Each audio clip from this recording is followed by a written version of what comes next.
साथीहरु सबैजनालाई नमस्कार। जीके बैंक युट्युब च्यानलमा यहाँलाई स्वागत छ। लामो समयको अन्तरालपछि तपाईहरु समक्ष पुनः मैले यो भिडियो शैक्षिक सामग्री प्रसारण गर्न गइरहेको छु साथीहरु। यो 2-3 दिनमा चाहिँ अलि कार्यव्यस्तताको कारणले गर्दा तपाईहरु समक्ष मैले नियमित रूपमा चाहिँ भिडियोहरु प्रसारण गर्न असमर्थ भए। त्यसको लागि तपाईहरुमा पढ्न गएको असुविधाप्रति सबैमा चाहिँ क्षमा याचना गर्न चाहन्छु।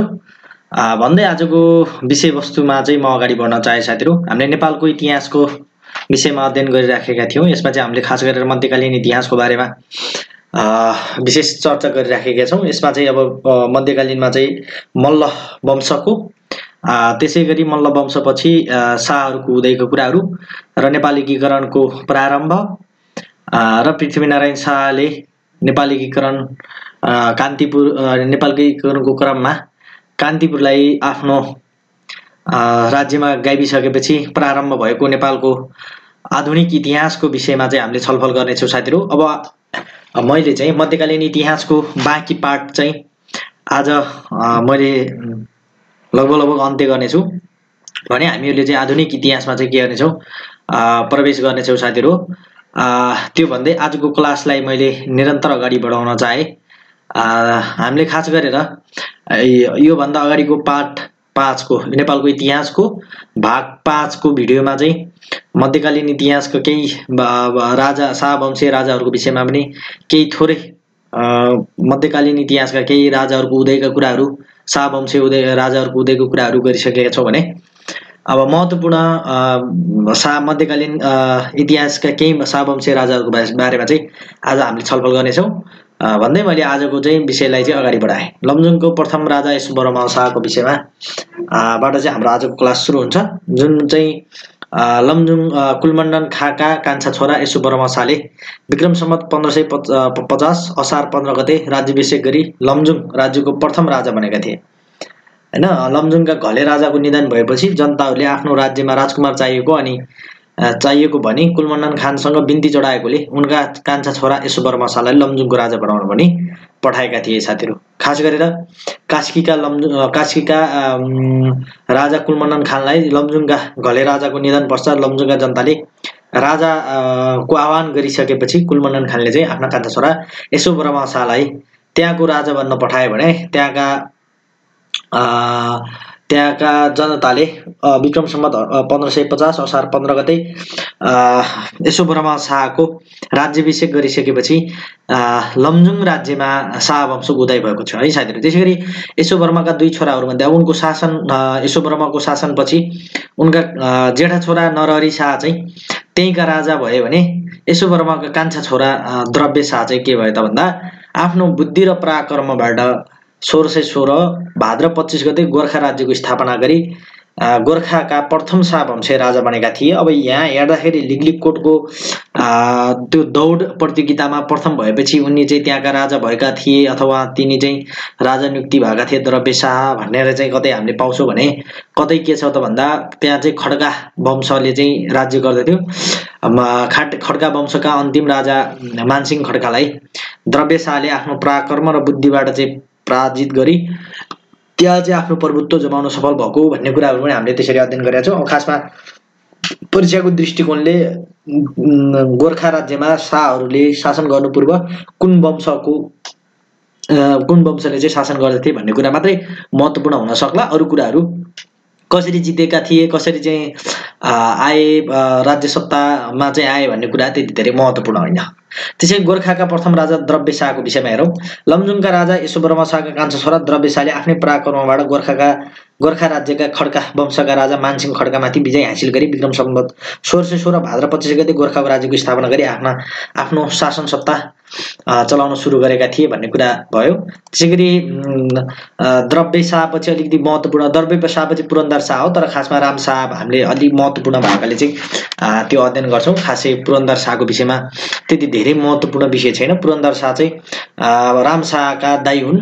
मतलब पुरन्दर शाहपछि राम शाह चाहिँ के भयो त भन्दा राजा भएका थिए। आफ्नो दाइको शेषपछि राजा हुने एकमात्र शाहवंशीय राजा चाहिँ रामशाह हुन्। रामशाहले विक्रम सम्वत 1663 देखि 1690 सम्म शासन चलाएका थिए। ढक तराजु माना पाथीको चलन राजा रामशाहले नै चलाएका हुन्। ब्याज दर जिन्सीमा 25% र नगदीमा 10% भन्दा बढी बनाउन नपाइने चलन रामशाहले बनाउन्। वित्तीय व्यवस्थापनका कुराहरू गरेका रहेछन्। अनि श्री 5 को उपाधि धारण गर्ने प्रथम राजा है रामशाह नै हुन्। न्याय नपाए गोर्खा जानु भन्ने उनको भनाइ एकदम चर्चित छ। चौतारामा बसी जनताका दुःख सुखहरू सुन्ने कार्य चाहिँ उनले गर्दथे। त्यसैगरी पाटनका 24 कोठी महाजन झिकै गोर्खामा व्यापार विस्तार गर्ने राजा रामशाह हुन् साथीहरू। त्यसैगरी नरभुवाल शाह छ। नरभुवाल शाह पृथ्वीनारायण शाहका पिता थिए। गोर्खाका राजा नरभुवाल शाहले विक्रम सम्वत 1793 देखि 1794 सम्म शासन सञ्चालन गरेका थिए। नरभुवाल शाहकी जेठी रानी चन्द्र प्रभावतीबाट सन्तान थिएनन् भने माइली रानी कौशल्यावतीबाट पृथ्वीनारायण शाह र छोरी पद्मावती थिए। साइली रानी बुद्धमतीबाट वीरेन्द्रकेशर शाह र सुरप्रताप शाह तथा कान्छी रानी सुभद्रावतीबाट महोदम कीर्ति शाह तथा र दलजित शाह गरेर जम्मा यिनका चाहिँ कति थिए सन्तान त भन्दा 6 जना सन्तानहरू थिए है। अब उनका चाहिँ खास गरेर नरभुवाल शाहले चाहिँ विक्रम सम्वत 1794 मा पहिलोपटक नुवाकोटमाथि आक्रमण गरी उनी के भए पराजय भएका थिए। यो कुराहरू तपाईहरुलाई जानकारी भयो। अब शाहवंशका राजा नरभुवाल शाहका पत्नी र उनीहरूबाटका सन्तानहरूको विषयमा रहेछ। चन्द्र प्रभावती चाहिँ उनी निसन्तान थिइन्, जसले चाहिँ पृथ्वीनारायण शाहको लालन पालन गरेकी थिइन्। अब माइली रानी कौशल्यावतीको कुरा गरौँ। पृथ्वीनारायण शाह 7 महिनामा जन्मेका थिए उनी, र उनी गर्भमा रहनु भन्दा पृथ्वीनारायण शाह चाहिँ गर्भमा चाहिँ उनी चाहिँ उनको प्रारब्ध हुनुभन्दा पहिले वीरेन्द्रकेशर शाह चाहिँ गर्भ रहेको बुद्धमतीकोमा चाहिँ उनको चाहिँ एक खाले गर्भ रहेको। पछि चाहिँ वीरेन्द्रकेशर जन्मिँदाखेरि चाहिँ पृथ्वीनारायण शाह भन्दा पछि जन्मेको कारणले गर्दा यिनीहरूको जुन जन्मको विषयमा अथवा दाजुभाइको विषयमा चाहिँ कुन जेठो कुन कान्छो अथवा कुन राजा हुने कुन भावी राजा युवराज हुने कुन नहुने भन्ने विषयमा विवाद भएको थियो। पछि जन्मको हिसाबले चाहिँ पृथ्वीनारायण शाह नै जेठा हुन् भन्ने कुरा चाहिँ निर्गुल भयो। तर पछि चाहिँ के भयो त भन्दा वीरेन्द्रकेशर शाहको चाहिँ निधन भइसकेपछि 3 हो कि 4 कति 2 हो 4 वर्षको उमेरमा चाहिँ उनको निधन भएपछि पृथ्वीनारायण शाहको एकल जुन अधिकार थियो पिता पछिको राजा युवराज भन्ने, त्यो चाहिँ के भयो त भन्दा पृथ्वीनारायण शाहको हातमा आयो। त्यसैगरी पृथ्वीनारायण शाहकी बहिनी पद्मकुमारी थिइन्। अब वीरेन्द्रकेशर शाह र सुरप्रताप शाह एउटी आमा बुद्धिमतीका थिए भने सुभद्रावतीको महोदम कीर्ति शाह र दलमर्दन शाह रहेका थिए। अब यो कुराहरू अब नेपालको आधुनिक इतिहासका शाहवंशीय राजाहरू भनेर भन्यौं। अब तपाईहरुले चाहिँ यहाँनिर हेर्दाखेरि साथीहरु, अब यो मैले तपाईहरुलाई चाहिँ यो खास गरेर नेपालको मध्यकालीन इतिहासका शाहवंशीय राजाहरूको विषयमा मैले जानकारी गराएको खास गरेर हैन। अब यसपछि चाहिँ हामीले महत्त्वपूर्ण चाहिँ हामीले के विषयमा पढ्छौं, के विषयमा अध्ययन गर्छौं भने शाहवंशीय राजा जुन चाहिँ नेपालको आधुनिक इतिहासका शाहवंशीय राजाहरू थिए त्यसको विषयमा चाहिँ के गर्छौं त साथीहरु हामीले अध्ययन गर्छौं। अब यसमा चाहिँ खास गरेर नेपालको एकीकरणको अभियान पश्चात जो चाहिँ कान्तिपुरमाथि चाहिँ आधुनिक पृथ्वीनारायण शाहले चाहिँ विजय हासिल गरिसकेपछि नेपालमा चाहिँ सुरु भएको समयकाललाई आधुनिक इतिहासको रूपमा मानिन्छ भने नेपालको प्रथम आधुनिक इतिहासका राजा चाहिँ आधुनिक इतिहासका हैन अनि नेपालको आधुनिक इतिहासका प्रणेता भनेर पनि पृथ्वीनारायण शाहलाई चिनिन्छ। त्यो हिसाबले चाहिँ नेपालको इतिहासको प्रारम्भ हुने बेला राजा पृथ्वीनारायण शाह 1825 देखि चाहिँ नेपालको इतिहासमा चाहिँ के भएको छ भन्दा आधुनिक इतिहासको चाहिँ सुरुवात भएको छ। अब हामीले चाहिँ खास गरेर अध्ययन गर्ने भनेको अबको पालोमा चाहिँ हाम्रो मध्यकालीन इतिहास पछि अब हामीले चाहिँ आधुनिक इतिहासको कुरा गर्नेछौं साथीहरु। अब हामीले मध्यकालीन इतिहासमा चाहिँ आधुनिक इतिहासमा चाहिँ हामीले खास गरेर शाहवंशीय राजाहरूको विषयमा र अब पछि चाहिँ यो जुन शाहवंश पछि चाहिँ हाम्रो नेपालमा चाहिँ उदय भएको राणा शासनका विषयमा, त्यसपछि प्रजातन्त्रको विषयमा, त्यसपछि पञ्चायतको व्यवस्थामा पञ्चायती व्यवस्थाको विषयमा, त्यसपछि बहुदलको पुनर्स्थापना अथवा प्रजातन्त्र अथवा बहुदलको पुनर्स्थापनाको विषयमा, त्यसपछि बहुदल पश्चात चाहिँ फेरि नेपालमा चाहिँ 10 वर्षीय जनयुद्ध, त्यसपछि जुन राजा वीरेन्द्रको वंशनाशका कुराहरू 61-62 को जनआन्दोलन, त्यसपछि नेपालमा गणतन्त्र लोकतन्त्रको घोषणाका कुराहरू, त्यसपछि गणतन्त्रको घोषणाका कुराहरू हैन, राजा ज्ञानेन्द्रको बहिर्गमनका कुराहरू, त्यसपछि हामीले संविधान सभाको निर्वाचन, संविधान सभाको अवसान, संविधान सभाको दोस्रो निर्वाचन, त्यसैगरी नेपालको इतिहासमा भएको दोस्रो ठुलो महाभूकम्पका विषय र नेपालको संविधानको विकास क्रममा जुन संवैधानिक इतिहास छ त्यसमा चाहिँ नेपालको इतिहास जुन चाहिँ 2072 साल नेपालको इतिहासमा संविधानको विकास क्रममा नेपालको संविधान जुन चाहिँ अहिलेको संविधान रहेको छ त्यसको चाहिँ संविधान जारी 2072 असोज 3 गते पछि फेरि हाम्रो यो प्रथम प्रतिनिधि सभाको निर्वाचन, दोस्रो प्रतिनिधि सभाको निर्वाचनका कुराहरूसम्म हामीले चाहिँ नेपालको आधुनिक इतिहासमा अध्ययन गरेछौँ साथीहरू। त्यति भन्दै मैले चाहिँ पृथ्वीनारायण शाहको बारेमा थोरै तपाईहरुलाई केही जानकारी गराउन चाहे। खास गरेर अब लोकसेवाको परीक्षाहरुमा चाहिँ यही मध्ये भएर चाहिँ पृथ्वीनारायण शाहबाट चाहिँ आउने क्वेशनहरु लाई मध्यनजर बनाएर चाहिँ राखिएका छन् यहाँ विषयवस्तुहरु। नेपालको आधुनिक इतिहासका शाहवंशीय राजाहरु 12 जना हुन् साथीहरु। पृथ्वीनारायण शाह भन्दाका अगाडिका 9 जना राजाहरु मैले पहिले नै जानकारी गराइसकेको छु। त्यसपछि नेपाल एकीकरण अभियानका शाहवंशीय राजाहरु कुन हुन् भने पृथ्वीनारायण शाह, प्रताप सिंह शाह, रणबहादुर शाह र गिरिबान युद्ध विक्रम शाह गरेर 4 जना चाहिँ राजाहरु चाहिँ नेपाल एकीकरण अभियानका शाहवंशीय राजाहरु हुन्। खास गरेर नेपाल एकीकरणको सफल अभियान सुरु भइसकेपछि जुन चाहिँ नुवाकोटमा चाहिँ पहिलो विजय हासिल भइसकेपछि नेपाल एकीकरण अभियानको सुरुवात त अब भएको चाहिँ आधिकारिक रूपमा चाहिँ मानिन्छ साथीहरु। जुन चाहिँ नरभूपाल शाहले चाहिँ प्रारम्भ त उनले गरेका थिए तर विजयको सुरुवात चाहिँ पृथ्वीनारायण शाहको ले गरेको हुँदा नेपाल एकीकरण अभियानका शाहवंशीय राजाहरु चाहिँ 4 जना हुन्। नेपालको आधुनिक इतिहासका शाहवंशीय राजाहरु 12 जना हुन्। यही 12 जना भित्र यही 12 जना आधुनिक इतिहासका शाहवंशीय 12 जना राजाहरु मध्ये 4 जना नेपाल एकीकरण अभियानका चाहिँ गरे राजाहरु हुन्। यति कुराहरु तपाईहरुलाई मैले जानकारी गराए। पृथ्वीनारायण शाह राजा हुनु अगावै 9 जना राजाहरु चाहिँ राजा भइसकेका छन्। जसमा चाहिँ द्रव्य शाह, पुरन्दर शाह, छत्र शाह, राम शाह, त्यसैगरी छत्र शाह भनेपछि राम शाहका दाइ हैन। सरी मैले अगाडि तपाईहरुलाई पुरन्दर शाह पछि चाहिँ राम शाह राजा भएको भनेर भनेछु। राम शाह हैन, छत्र शाह हो है। द्रव्य शाह, पुरन्दर शाह, छत्र शाह, राम शाह, डम्बर शाह, कृष्ण शाह, त्यसैगरी कृष्ण शाह, रुद्र शाह, त्यसैगरी अर्को एउटा पृथ्वीपाल शाह अनि अर्को नरभूपाल शाह गरेर 9 जना राजाहरु है। 9 जना चाहिँ शाहवंशीय राजाहरु पृथ्वीनारायण शाह भन्दा अगाडि नै राजा भएका थिए है। पृथ्वीपति शाह है साथीहरु। पृथ्वीपाल भन्छ पृथ्वीपति शाह यहाँनेर हुनुहुन्छ। द्रव्य, पुरन्दर, छत्र, राम, डम्बर, कृष्ण, रुद्र, पृथ्वीपति र नरभूपाल गरेर जम्मा 9 जना राजाहरु र नेपालका चाहिँ निगरे मध्यकालीन इतिहासका 9 जना राजा, शाहवंशीय राजा र नेपालको इतिहासका आधुनिक इतिहासका 12 जना राजा गरेर जम्मा 21 जना राजाहरु चाहिँ नेपालको इतिहासमा के गरे त 20 पुस्ताका 21 जना शाहवंशीय राजाहरुले नेपालमा के गरे त भन्दा शासन गरेका छन् साथीहरु है। यो तपाईहरुले हेर्नु होला।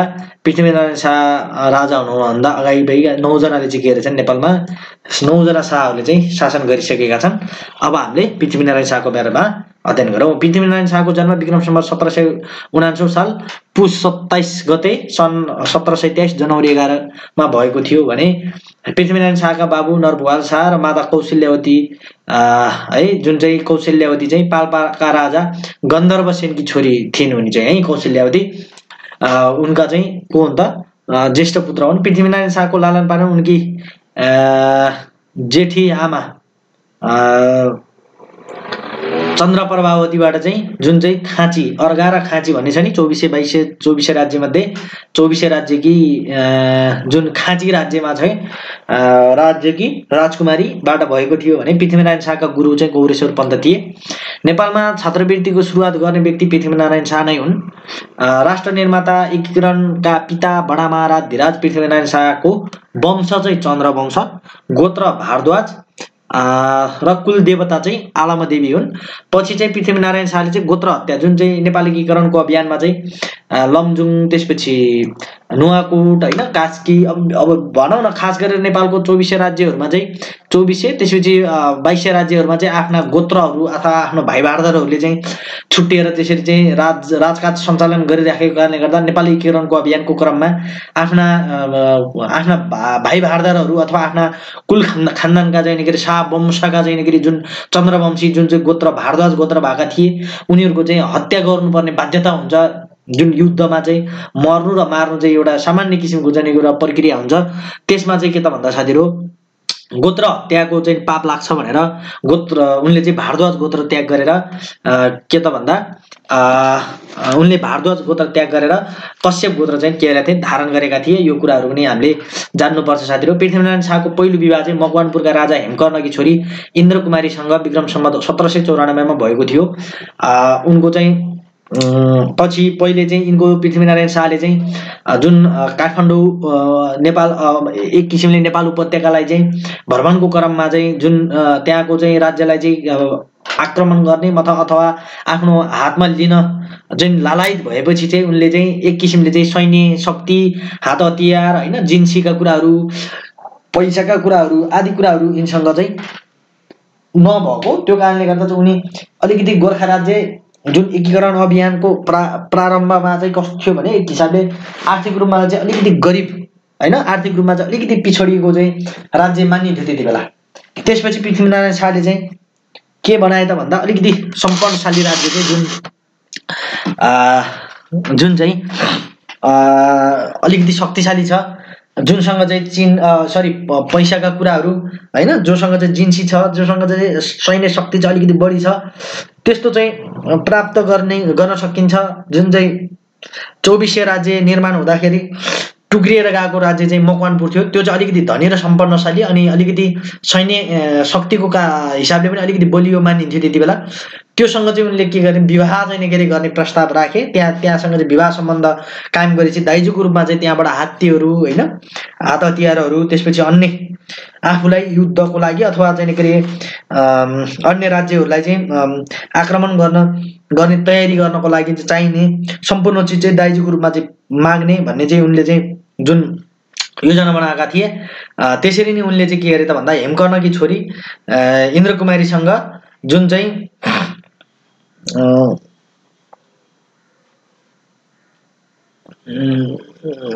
उनले चाहिँ के गरे त भन्दा हेमकर्णकी छोरीसँग चाहिँ उनले विवाह गरे साथीहरू 1994 मा। तर के भयो त भन्दा पछि उनले चाहिँ जुन राजा हेमकर्ण का छोरा दिग्बन्धन सेन थिए, उनले चाहिँ उनका जो पृथ्वीनारायण शाहका जेठान थिए, उनले चाहिँ पृथ्वीनारायण शाहले राखेको जुन दाइजोको प्रस्ताव छ, जुन उनले चाहिँ मागेका चिजहरू छन्, त्यो चाहिँ दिन असमर्थ भएपछि उनले चाहिँ दिग्बन्धन सेनले चाहिँ किन दिएका थिएनन् भने यसले चाहिँ हामीसँग चाहिँ शक्ति प्राप्त गर्यो भने, हामीबाट लगेको चाहिँ शक्ति प्राप्त गर्यो भने हामी कमजोर हुन्छौँ, हामी माथि नै आक्रमण गर्छ भन्ने चाहिँ डरले चाहिँ उनले चाहिँ त्यो दाइजो दिन चाहिँ अस्वीकार गरेपछि पृथ्वीनारायण शाहले चाहिँ इन्द्रकुमारीलाई चाहिँ त्यही माइतमै छोडेर चाहिँ उनी भागेको भन्ने चाहिँ हामीले खास गरी खास गरेर अध्ययन गरेको चाहिँ मैले पाएको छु, खास गरेर चाहिँ होइन। त्यो कारणले गर्दा पछि चाहिँ उनले फेरि के गरे त 1796 मा भारतका जुन भनौँ न बनारसका, अहिले भारतमा चाहिँ जुन छ बनारसका चाहिँ राजपूत अभिमान सिंहकी छोरी नरेन्द्र लक्ष्मीसँग चाहिँ उनले के गरे त विवाह गरेर त्यहाँबाट चाहिँ प्रशस्त हात हतियार होइन, दाइजोको रूपमा चाहिँ हात हतियार, हात्ती, त्यसपछि सैन्य अनि त्यसपछि अन्य जिन्सी लगायत आर्थिक होइन मुद्राहरू चाहिँ उनले प्राप्त गरेका थिए र आफू चाहिँ अलिकति बलियो बन्न पुगेका थिए साथीहरू है। त्यसै गरी विक्रम सम्वत 1797 लमजुङका राजा रिपुमर्दन शाहसँग चेपी नदीको चम्पावती किनारामा सन्धि गरेका थिए र उक्त सन्धिमा गोर्खा फौज काठमाडौँतर्फ जाँदा अवरोध नगर्ने र लमजुङ राज्यले पनि आफ्नो राज्य विस्तार गर्दा गोर्खाले अवरोध नगर्ने भन्ने उल्लेख गरिएको थियो है। त्यसमा चाहिँ खास गरेर अब त्यति बेला चाहिँ 24 राज्यको चाहिँ एक हिसाबले चाहिँ गरुडको रूपमा चाहिँ लमजुङलाई लिन्थ्यो साथीहरू हो होइन। त्यो हिसाबले चाहिँ तपाईहरुले चाहिँ त्यसलाई चाहिँ के सम्झिनु होला भने पृथ्वीनारायण शाह लमजुङसँग अलिक एक हिसाबले डराएका पनि थिए र अर्को कुरा चाहिँ लमजुङ राज्य पनि के थियो त भन्दा लमजुङ राज्य पनि के थियो त भन्दा एक हिसाबले चाहिँ गोर्खा राज्य चाहिँ शक्तिशाली भइराखेको कारणले गर्दा ऊ चाहिँ गोर्खादेखि डर आइराखेको थियो। र अर्को कुरा चाहिँ के छ भन्दा जो चाहिँ रिपुमर्दन शाहकी आमाले चाहिँ के गरिन् त भन्दा तिमीहरू चाहिँ भाइ बार्दर हो, तिमीहरू चाहिँ एकै वंशका हो होइन, एकै वंशका भएको कारणले गर्दा एकअर्कामा काटमार गर्नुहुन्न भन्ने चाहिँ निकै अब प्रायले। र अर्को कुरा आफ्ना चाहिँ वंश होइन वंशमाथि चाहिँ एक हिसाबले चाहिँ नरसंहार हुने भएको डरको कारणले गर्दा चाहिँ उनको आमाले चाहिँ चेपे नदीको किनारामा आफ्नो दुधको धारा बगाएर सन्धि गराएको भनेर पनि उल्लेख गरेको पाइन्छ साथीहरू। अब यो उसको ऐतिहासिक त्यो भनाइका कुराहरू रहे, त्यति कुराहरू चाहिँ यो सन्धिका विषयहरू भयो भने पृथ्वीनारायण शाह चाहिँ विक्रम सम्वत 1798 मा पहिलोपटक भक्तपुरमा आए रणजित मल्लका छोरा वीर नरसिंह मल्लसँग मितेरी लगाएका थिए। उनले चाहिँ वीर नरसिंह मल्लसँग के अरे त भन्दा जुन चाहिँ रणजित मल्लका चाहिँ निकै छोरा थिए, जो चाहिँ रणजित मल्ल चाहिँ भक्तपुरका अन्तिम मल्ल राजा थिए, उनका छोरा वीर नरसिंहसँग मितेरी लगाएका थिए है साथीहरू। त्यसैगरी पृथ्वीनारायण शाहले भक्तपुरका राजा रणजित मल्ललाई गोर्खा दरबारबाट ल्याएको पगरी दिए भने कदर स्वरूप राजा रणजित मल्लले आफ्ना छोरा वीर नरसिंहसँग के गरेका थिए, मित लगाइदिएका थिए। पृथ्वीनारायण शाहले कान्तिपुरसँग वाणिज्य सन्धि गरेका कुराहरू छ। पृथ्वीनारायण शाह विक्रम सम्वत 1799 मा गोर्खाका के भन्दा गोर्खा राज्यको राजा भएका थिए भने पृथ्वीनारायण शाहले शाहको नेपाली एकीकरणको अभियानको पहिलो आक्रमण नुवाकोटमाथि विक्रम सम्वत 1800 मा गरेका थिए भने उनको पहिलो विजय पनि नुवाकोटमाथि विक्रम सम्वत 1801 असोज 15 गते प्राप्त भएको थियो, जुन चाहिँ गोर्खा राज्यको तेस्रो आक्रमण र पृथ्वीनारायण शाह राजा भइसकेपछि दोस्रो आक्रमणमा नुवाकोटमाथि के भएको थियो, विजय हासिल भएको थियो साथीहो। नुवाकोटको विजयसँगै छाला काटेर मारिने व्यक्ति जयन्त राणा हुन्। अब जयन्त राणा चाहिँ कसरी मारिएका थिए भने साथीहरू, जुन नरभूपाल शाहले चाहिँ नुवाकोटमाथि पहिलोपटक आक्रमण गर्न 1794 मा जुन पहिलोपटक चाहिँ गोर्खाली सेना चाहिँ गोर्खाली फौज नुवाकोटमा चाहिँ पठाएका थिए, त्यति बेला चाहिँ जयन्त राणा त के थिए भन्दा गोर्खा राज्यको तर्फबाट जुन सेनाको नेतृत्व गरेर जयन्त राणा कमान्डर भएर गएका थिए। तर जयन्त राणा चाहिँ के गरे, जयन्त राणाले के धोका गोर्खालीलाई के कसरी धोका दिए भने आफू चाहिँ राजा हुने अथवा आफू चाहिँ राजा हुने लालसामा अथवा आफू चाहिँ सर्वेसर्वा र शक्तिमा आउने लालसामा चाहिँ उनले के गरे भन्दा कान्तिपुरका राजा जयप्रकाश मल्ललाई चाहिँ गोर्खाका राजा अथवा गोर्खा राज्यले चाहिँ नुवाकोटमाथि आक्रमण गर्नको लागि ठुलो फौज पठाएको छ भनेर चाहिँ उनले सूचना चुहाइदिए। र सूचना चुहाइदिएपछि चाहिँ जयप्रकाश मल्लले के भने त भन्दा त्यसको जुन सूचना चुहाइदिए त्यसको बदलामा उनलाई जयन्त राणालाई चाहिँ के अरे त भन्दा कास्कीको नुवाकोटको के बनाए, शासक बनाएर चाहिँ राखिदिए है, राज्य सुम्पिए जयन्त राणालाई। र अर्को कुरा त्यति बेला चाहिँ के थियो भन्दा नुवाकोटमाथि पनि कसको भने कान्तिपुरको के हो जयप्रकाश मल्लको के थियो चल्थ्यो, अलिकति एक हिसाबले चाहिँ त्यहाँको शासन सत्तामा अथवा त्यहाँको जुन किसिमको अलिकति हालिमुहाली छ, जुन किसिमको शक्ति प्रदर्शनको कुराहरू छ, त्यो चाहिँ कसको चल्दै थियो, जयप्रकाश मल्लको चल्दै नुवाकोटमाथि। त्यो कारणले गर्दा जयन्त राणाले चाहिँ उनलाई चाहिँ सूचना चुहाइसकेपछि नुवाकोटका सैनिक र कान्तिपुरका सैनिकसँग चाहिँ निकै पृथ्वीनारायण नरभूपाल शाहका जुन चाहिँ गोर्खा राज्यका चाहिँ निकै सैनिक थिए, उनी चाहिँ के भयो त्यो हार बेहोरेर फर्किनु परेको थियो भने दोस्रो पटक 1800 मा के गरेको थियो पृथ्वीनारायण शाहले फेरि पुनः पनि आक्रमण गरेर के भएको थियो, पराजय भएका थिए भने 1801 असोज 15 गते चाहिँ नुवाकोटमाथि विजय प्राप्त गरे र जयन्त राणालाई चाहिँ कैद गरी उनलाई चाहिँ छाला काटेर पृथ्वीनारायण शाहले मृत्युदण्ड दिएका थिए। अब जयन्त राणालाई चाहिँ मृत्युदण्ड दिनुको कारण के हो त भन्दा 1794 मा चाहिँ जुन नुवाकोटमाथि आक्रमण गर्दाखेरि कान्तिपुरसँगको चाहिँ जुन यिनले शक्ति सौदाबाजी गरे, त्यो कारणले गर्दा चाहिँ जुन चाहिँ गोर्खा राज्यमाथि यिनले विश्वासघात गरे, त्यसको परिणाम स्वरूप उनलाई जयन्त राणालाई चाहिँ के गर्यो, छाला काटेर मारियो साथीहरू है। लाल मोहर लगाउने एवं राष्ट्रिय झण्डाको चलन राजा पृथ्वीनारायण शाहले नै चलाएका थिए साथीहरू। त्यसरी खरदार पदको चलन चलाएका होइन, गङ्गाजलमा बसी जाजरकोटका राजा हरिशाहसँग धर्म सन्धि गरेका, काठमाडौँलाई विक्रम सम्वत 1826 चैत्र 10 गते नेपालको राजधानी घोषणा गरे उनले होइन। अनि पर्जा मोटा भया दरबार बलियो हुन्छ भनेर उनले चाहिँ के गरेका थिए भन्दा एक किसिमको जुन उनको भनाइ थियो होइन, उपदेश दिन्थे। आर्थिक नाकाबन्दीबाट अप्ठ्यारो परेका पाटनका 6 प्रधानले पृथ्वीनारायण शाहलाई राजा बन्न निम्ताए पनि आफू चाहिँ नगई दलमर्दन शाहलाई चाहिँ राजा बन्नको लागि पठाएका थिए साथीहरू। यो कुरा चाहिँ तपाईहरुले जान्नुपर्छ। त्यसैगरी विक्रम सम्वत 1805 मा आफ्नी रानी इन्द्रकुमारीले चौतारी महारानीको उपाधि दिलाएका उनले थिए, इन्द्रकुमारीलाई हैन, चौतारी महारानीको। त्यसै गरी अर्को छ विक्रम सम्वत 1805 मा कान्तिपुर र गोरखाबीच कुती केरुङमा व्यापार गर्ने विषयमा के भएको थियो सन्धि भएको थियो साथीहरु। त्यसै गरी पृथ्वीनारायण शाहले विक्रम सम्वत 1809 मा काशी यात्राको क्रममा भारद्वाज गोत्र त्याग गरी कश्यप गोत्र धारण गरेका थिए। मैले यो चाहिँ 1809 मा चाहिँ के त कारण उनले चाहिँ नेपाली एकीकरणको क्रममा चाहिँ आफ्ना गोत्र वंशहरूलाई चाहिँ हत्या गर्नुपर्ने चाहिँ एउटा जुन युद्धको नियम थियो त्यसको आधारमा चाहिँ उनले आफ्नो गोत्र त्याग गरेको कुरा मैले जानकारी गराइसके। पृथ्वीनारायण शाहले चाहिँ गोत्र हत्या पाप लाग्छ भनेर चाहिँ उनले चाहिँ परिवर्तन गरेका हुन् भने 12 वर्षमा मनाइने सम्यक महादान पूजाको चलन पनि यिनले नै चलाएका थिए साथीहरु। अनि पृथ्वीनारायण शाहले चाहिँ एकीकरण गर्ने समयमा त्रिशक्ति भन्नाले पाल्पा तनहुँ र लमजुङलाई चाहिँ राज्यलाई चाहिँ चिनिन्थ्यो है। पाल्पा तनहुँ र लमजुङलाई पातल भनेर सम्झिनुस् तपाईले त्रिशक्ति एकीकरणको समयमा। नेपाल एकीकरण अघि लमजुङलाई जुन चाहिँ 24 25 22 र 24 राज्यहरु थिए त्यति बेला चाहिँ लमजुङलाई गरुड गोरखालाई सर्प र उपत्यकालाई भ्यागुतको रूपमा तुलना गर्ने गरिन्थ्यो। अब यसरी तपाईहरुले सम्झिदाखेरि लमजुङ चाहिँ अलिकति शक्तिशाली भएको हिसाबले गरुड गोरखालाई सर्प हैन अलिक कमजोर उपत्यका जुन चाहिँ काठमाडौँ उपत्यका छ नेपाल उपत्यकालाई हैन नेपाल उपत्यकालाई भनौं न सरी नेपाल उपत्यका अलिकति एक हिसाबले जलमग्न थियो हैन। नेपाल चाहिँ पौराणिक कालमा चाहिँ नेपाल उपत्यका चाहिँ जलमग्न थियो त्यो कारणले गर्दा त्यहाँ भ्यागुतो रहन्थे। अब त्यसरी चाहिँ भ्यागुतो चाहिँ उपत्यकालाई मानिएको भनेर यसरी तपाईहरुले सम्झिदा पनि केही फरक पर्दैन। लमजुङलाई गरुड गोरखालाई सर्प र नेपाल उपत्यकालाई भ्यागुतोसँग तुलना गरी पृथ्वीनारायण शाहका मामा एवं पाल्पाका राजा उद्धवसेन थिए है साथीहरु। त्यसरी पृथ्वीनारायण शाहलाई चाहिँ उनको कार्यको जुन चाहिँ उनको बहादुरीको कदर गरी दिल्लीका बादशाहले उनलाई बहादुर शमशेर जंगको चाहिँ पदवीले विभूषित गरेका थिए साथीहरु। त्यसैगरी 3 कोठीमा हामी पनि पञ्च पाण्डव जस्तै भएका थियौ भनेर भन्ने व्यक्ति पनि पृथ्वीनारायण शाह नै थिए। राजकीय छापमा रातो रङको प्रयोग गर्ने अघि कालो रङको प्रयोग गर्ने गरिन्थ्यो साथीहरु। अहिले जुन चाहिँ नेपालको चाहिँ राष्ट्रिय निशान छाप छ नि हो त्यति बेला राजकीय छाप भनिन्थ्यो त्यसलाई। त्यसमा चाहिँ पहिला चाहिँ रातो रङको अहिले चाहिँ रातो रङको प्रयोग गरिन्छ नि पहिला चाहिँ कालो रङको प्रयोग गरिन्थ्यो भने पृथ्वीनारायण शाहको पालामा चाहिँ युद्धमा लड्ने सैनिकहरूलाई युद्धमा जाने सैनिकका परिवार तथा उनका परिवार सैनिकका परिवारलाई चाहिँ जग्गा तथा आर्थिक सहायता दिने प्रचलन थियो जसलाई चाहिँ खानगी प्रथा भनेर भनिन्थ्यो साथीहरु।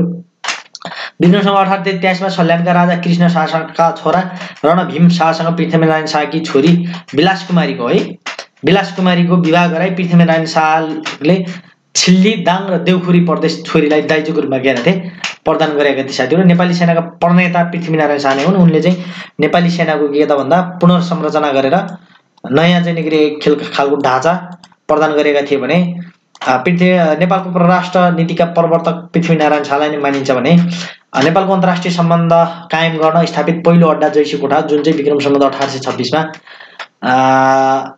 स्थापना भएको थियो हैन। पृथ्वीनारायण शाहले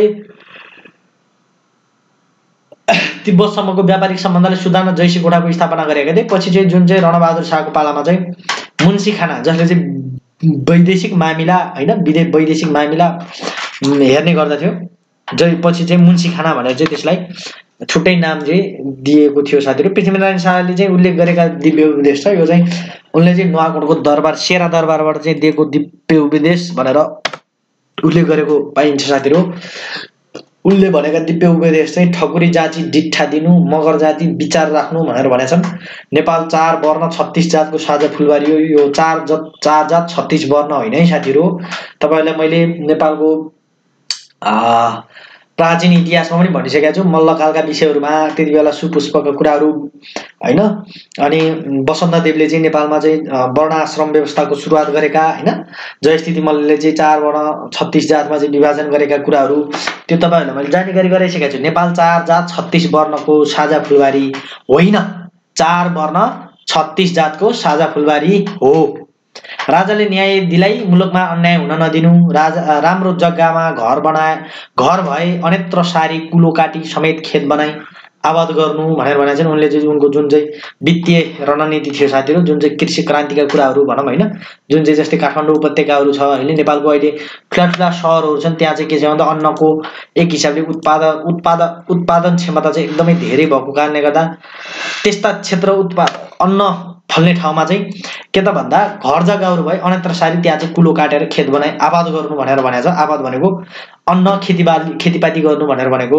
आफ्नो देशका कपडा बुन्न जान्नेलाई नमुना देखाइ सघाउनु र बुन्न लगाउनु भनेर भनेको छ।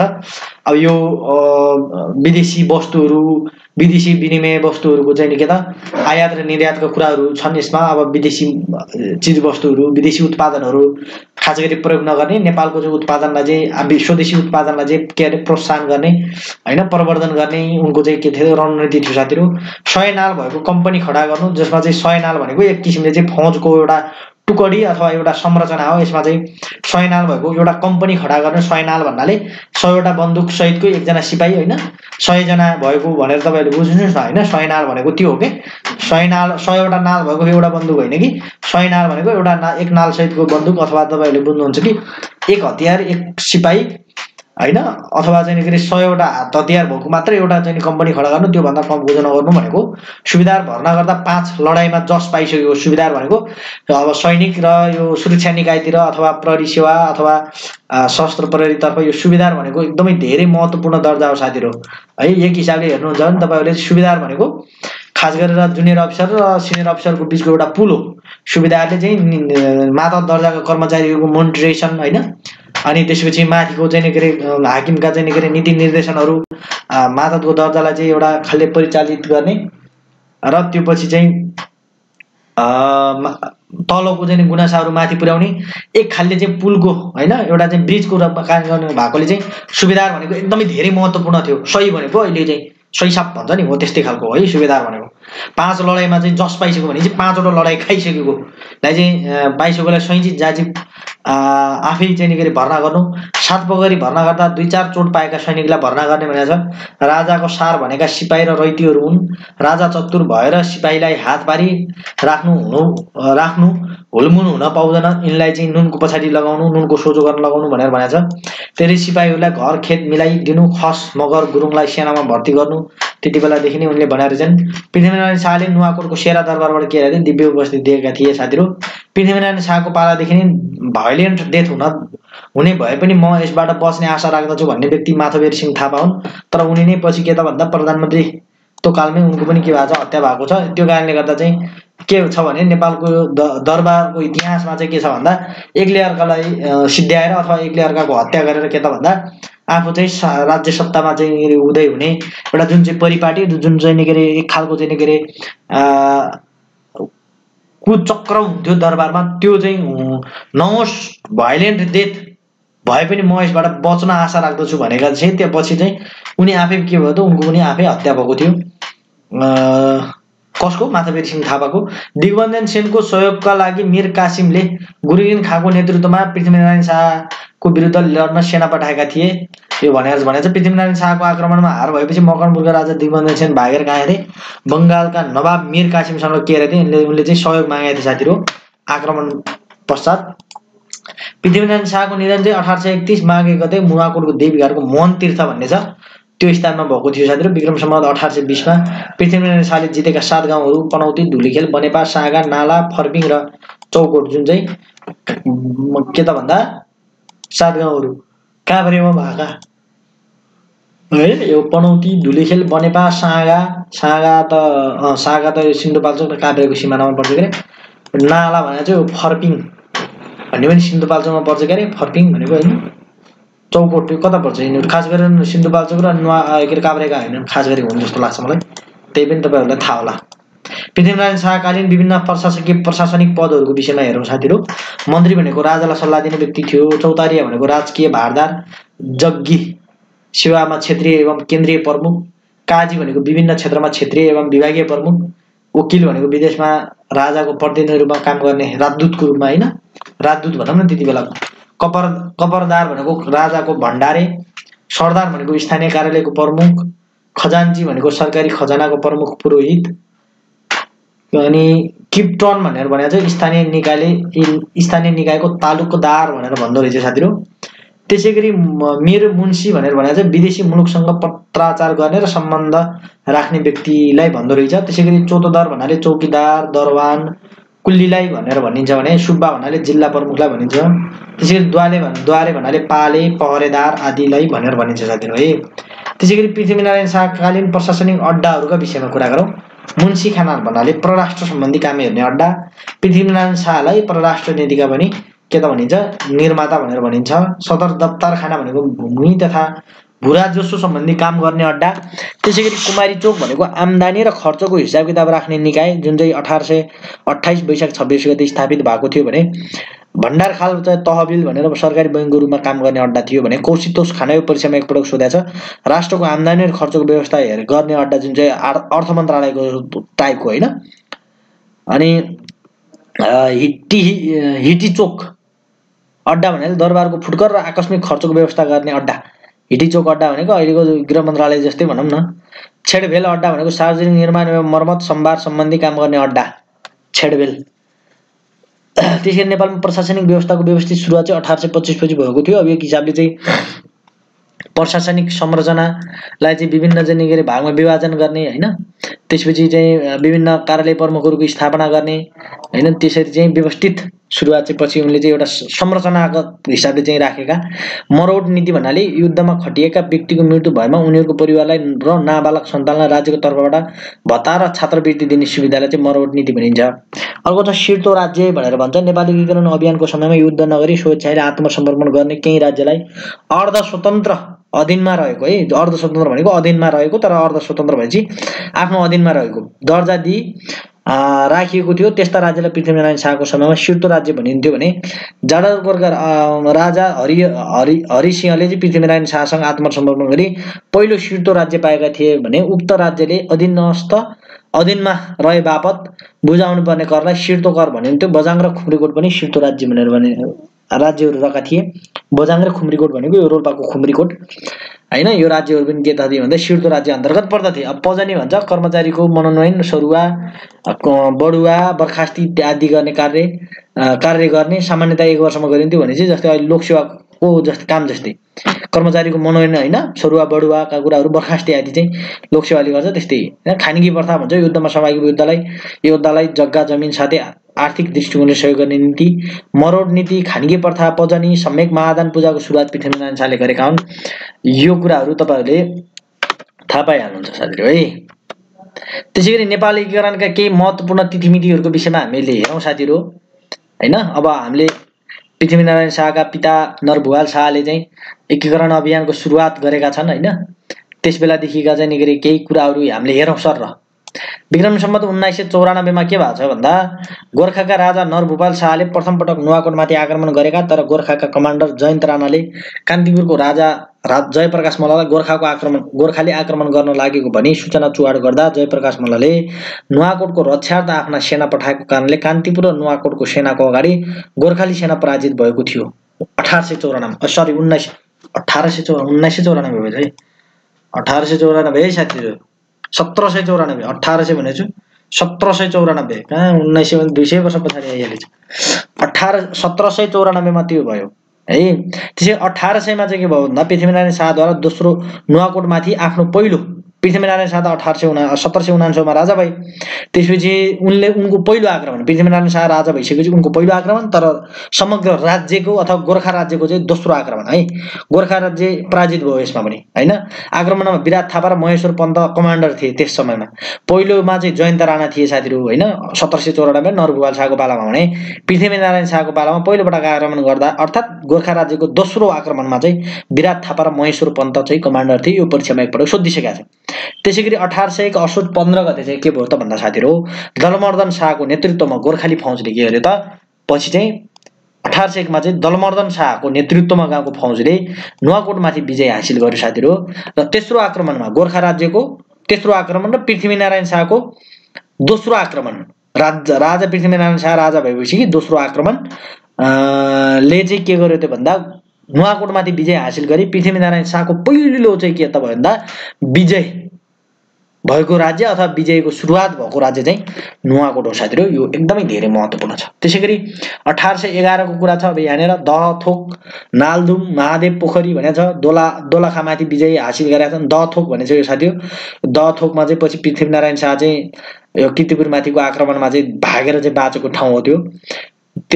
दथोक नेतृत्व चाहिँ तुराराम पाण्डेले चाहिँ गरेका थिए। महादेव पोखरी र नालादुममा चाहिँ नेतृत्व काजी कालु पाण्डेले चाहिँ गरेका थिए साथीहरू। एकदम शक्तिशाली त्यति बेलाका समयका चाहिँ के अरे पृथ्वीनारायण शाहका चाहिँ एकदमै धेरै परम नजिकका हैन, एकदम धेरै शक्तिशाली, एकदम धेरै बहादुर सेना कमान्डरको रूपमा चाहिँ काजी कालु पाण्डेलाई चाहिँ लिइन्थ्यो। 1814 जेठ 19 गते चाहिँ के भयो भन्दा कीर्तिपुरमाथि पहिलो आक्रमण भयो साथीहरू। काजी कालु पाण्डेको निधन भयो त्यस बेलामा।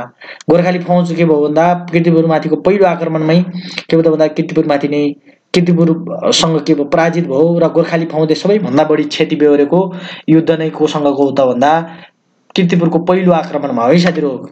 त्यसमा चाहिँ झन्डै 8000 सैनिकहरूको के भएको छ त्यस बखत चाहिँ मैले चाहिँ पढेको है साथीहरू। अब त्यति अब हुन त अब कतैमा अरू पनि पाइन्छ। त्यति बेला चाहिँ गोर्खाली सेनाको ठुलो चाहिँ के त शक्ति चाहिँ नि के भएको थियो त्यति बेला हरास भएको थियो, अथवा त्यति बेला तहस नहस एक खालले चाहिँ नरसंहार नै भएको थियो साथीहरू। अब यसमा चाहिँ के छ भने साथीहरू 1814 जेठ 19 गते बिहानै मध्यरातमा चाहिँ आक्रमण गर्ने पृथ्वीनारायण शाहले योजना बनाए।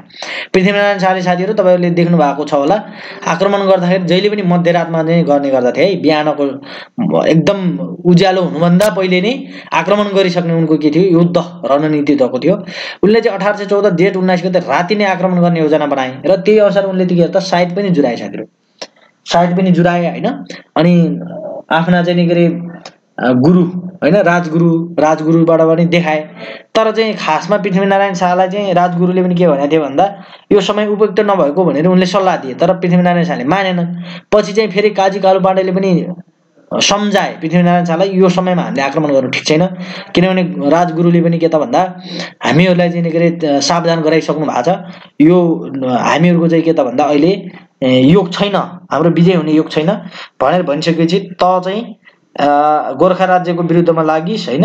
तैले चाहिँ नेपाल गोर्खा राज्यको चाहिँ जुन विजयको सुरुवात छ त्यसलाई तैले चाहिँ चाहन्नस् भनेर चाहिँ पृथ्वीनारायण शाहले उल्टो चाहिँ के गद्दारको रूपमा चाहिँ काजी कालु पाण्डेलाई चाहिँ आरोप लगाएपछि काजी कालु पाण्डे चाहिँ के गरे त भन्दा त्यो जुन पृथ्वीनारायण शाहको चाहिँ आक्रमणको योजना थियो त्यसमा चाहिँ के त भन्दा उनले दखल राख्न चाहेनन्। पछि उनको चाहिँ पृथ्वीनारायण शाहको नेतृत्वमा के कीर्तिपुरमाथि आक्रमण गर्न त गए, तर पछि के त भन्दा काजी कालु पाण्डे उनलाई पछि सहायता गर्न त उनले गइराखेका थिए खासमा जान त उनले भने तापनि उनी रोकिएका त थिएनन् त। पछि चाहिँ उनलाई के सन्देश गयो भने काजी कालु पाण्डेलाई के सन्देश गयो भने मध्यरातमा त आक्रमण त गर्यो गर्न त, तर कीर्तिपुरीहरूले चाहिँ कीर्तिपुरीहरूको माथि शक्तिशाली कीर्तिपुरीमाथि चाहिँ के भयो त गोर्खा राज्य हाबी हुन सकेन। उल्टो कीर्तिपुरीहरूले चाहिँ गोर्खालीहरूलाई चाहिँ के गरे त भन्दा एकदमै धेरै ठुलो आक्रमण गरे र उनीहरूको चाहिँ हात हतियार खोज्ने सेनाहरूको चाहिँ नरसंहार गर्ने काम गरिसकेपछि पृथ्वीनारायण शाह चाहिँ एकदम नाजुक अवस्थामा छन् भन्ने उनीको कहाँ खबर पुगिसकेपछि उनी पछि गइराखेका थिए। तर त्यसमाथि पनि उनी फेरि पुगिसकेपछि उनले पनि आक्रमण त गरे, तर उनको चाहिँ के भयो त भन्दा छातीमा चाहिँ तरबार आक्रमणबाट उनको चाहिँ के भयो निधन भयो। कीर्तिपुरीको आक्रमणबाट चाहिँ के भयो त भन्दा काजी कालु पाण्डेको छातीमा तरबार लागेर उनको निधन भयो साथी हो। र पहिलो युद्धमा चाहिँ के भयो त भन्दा कीर्तिपुरमाथि पहिलो युद्धमा काजी कालु पाण्डेको निधन भयो र पृथ्वीनारायण शाहले आफ्नो ज्यान समेत जोगाउनु चाहिँ के भएको थियो हम्मे भएको थियो। त्यति बेला पटुवार जातिका चाहिँ एकजना मान्छेले बचाएपछि जयकिशन थापाको पिठोमा चढी उनी दहथोकसम्म चाहिँ गएका थिए। दहचोक भन्छ कतै दहथोकमासम्म पुगेर आफ्नो ज्यान बचाएका थिए भन्ने कुरा चाहिँ हामीले के गर्न पाउँछौँ पढ्न पाउँछौँ साथीहरू है। अनि अर्को कुरा तपाईहरुले चाहिँ 1819 भाद्र 9 गते मोकानपुरमाथि उनले चाहिँ के गरे विजय प्राप्त गरे। दिग्बन्धन सेन भागेर हरियोपुर गढी पुगेका है। अब दिग्बन्धन सेन भनेपछि पृथ्वीनारायण शाहका जेठानमाथि उनले के गरे आक्रमण गरेर विजय प्राप्त गरे। त्यहाँबाट भागेर हरिहरपुर गढी दिग्बन्धन सेन पुगे। 1819 असोज 22 गते हरिहरपुर गढीमाथि नियन्त्रण जमाए। दिग्बन्धन सेनद्वारा चाहिँ के गरे त भन्दा आक्रमण गरियो। जहाँ चाहिँ दिग्बन्धन सेन चाहिँ लुकेर बसिरहेका थिए सो स्थानमा गएर के गरे त भन्दा 1819 असोज 22 गते पृथ्वीनारायण शाहले हरिहरपुर गढी नै आक्रमण गरेर त्यहाँबाट चाहिँ दिग्बन्धन सेनलाई आत्मसमर्पण गर्न बाध्य बनाए। 1819 मङ्सिर 10 गते है त्यसको 1 महिनापछि फेरि 2 महिना झन्डै डेढ महिनापछि मकवानपुरलाई सहयोग गर्न बंगालका नवाब मीर कासिमको फौज गुर्गिन खानको नेतृत्वमा आएको थियो, तर उक्त फौज गोर्खाली फौजसँग पराजित भएको थियो साथीहरु है। त्यसरी 1821 असोज 4 गते कीर्तिपुरमा दोस्रो आक्रमण, तर गोर्खाली फौज पराजित भयो। फेरि दोस्रो पटक 1800 भने चाहिँ झन्डै 7 वर्षपछि चाहिँ फेरि कीर्तिपुरमाथि आक्रमण गर्यो, तर के भन्दा गोर्खाली फौज चाहिँ हार खायो। त्यस बखत चाहिँ पृथ्वीनारायण शाहका भाइ सुरप्रताप शाहको के भएको छ, आँखा फुटेको छ है साथीहरु। त्यसैले 1822 चैत्र 3 गते एकदमै धेरै महत्त्वपूर्ण मिति हो साथीहरु। यसमा चाहिँ के भएको छ भन्दा पृथ्वीनारायण शाहले चाहिँ के भएको छ भने कीर्तिपुरमाथि तेस्रो आक्रमण गरेर गोर्खाली फौजमाथि विजय हासिल गरेका छन् र विजयराज पाण्डेको नेतृत्वमा त्यति बेला चाहिँ वंशराज पाण्डेको नेतृत्वमा जुन चाहिँ पाण्डे भने चाहिँ वंशराज पाण्डे भनेपछि तपाईको पाण्डे हो, वंशराज पाण्डे हो, काजी कालु पाण्डेको पुत्र हैन। वंशराज पाण्डेको चाहिँ नेतृत्वमा चाहिँ के रहेछ सेना चाहिँ उनले पठाएका थिए साथीहरु। बिना युद्ध नै चाहिँ उनले के रहेथे जित हासिल गरेका थिए। पृथ्वीनारायण शाहले कीर्तिपुरमाथि नाकाबन्दी लगाए हैन। पहिलो नाकाबन्दी आर्थिक नाकाबन्दी लगाए।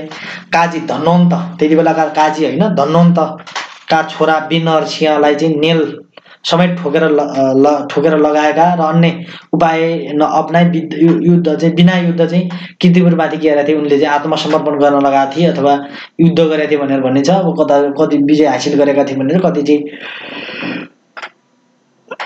2-3 दिनसम्म युद्ध भएको भनेर भन्ने भन्छ। खास गरी तपाईहरुले यसमा चाहिँ मिति चाहिँ उल्लेख गर्ने हो र यसको कमान्डर चाहिँ खास गरी सम्झिनु पर्ने हो, अरु खासै त्यति धेरै महत्त्वपूर्ण छैन।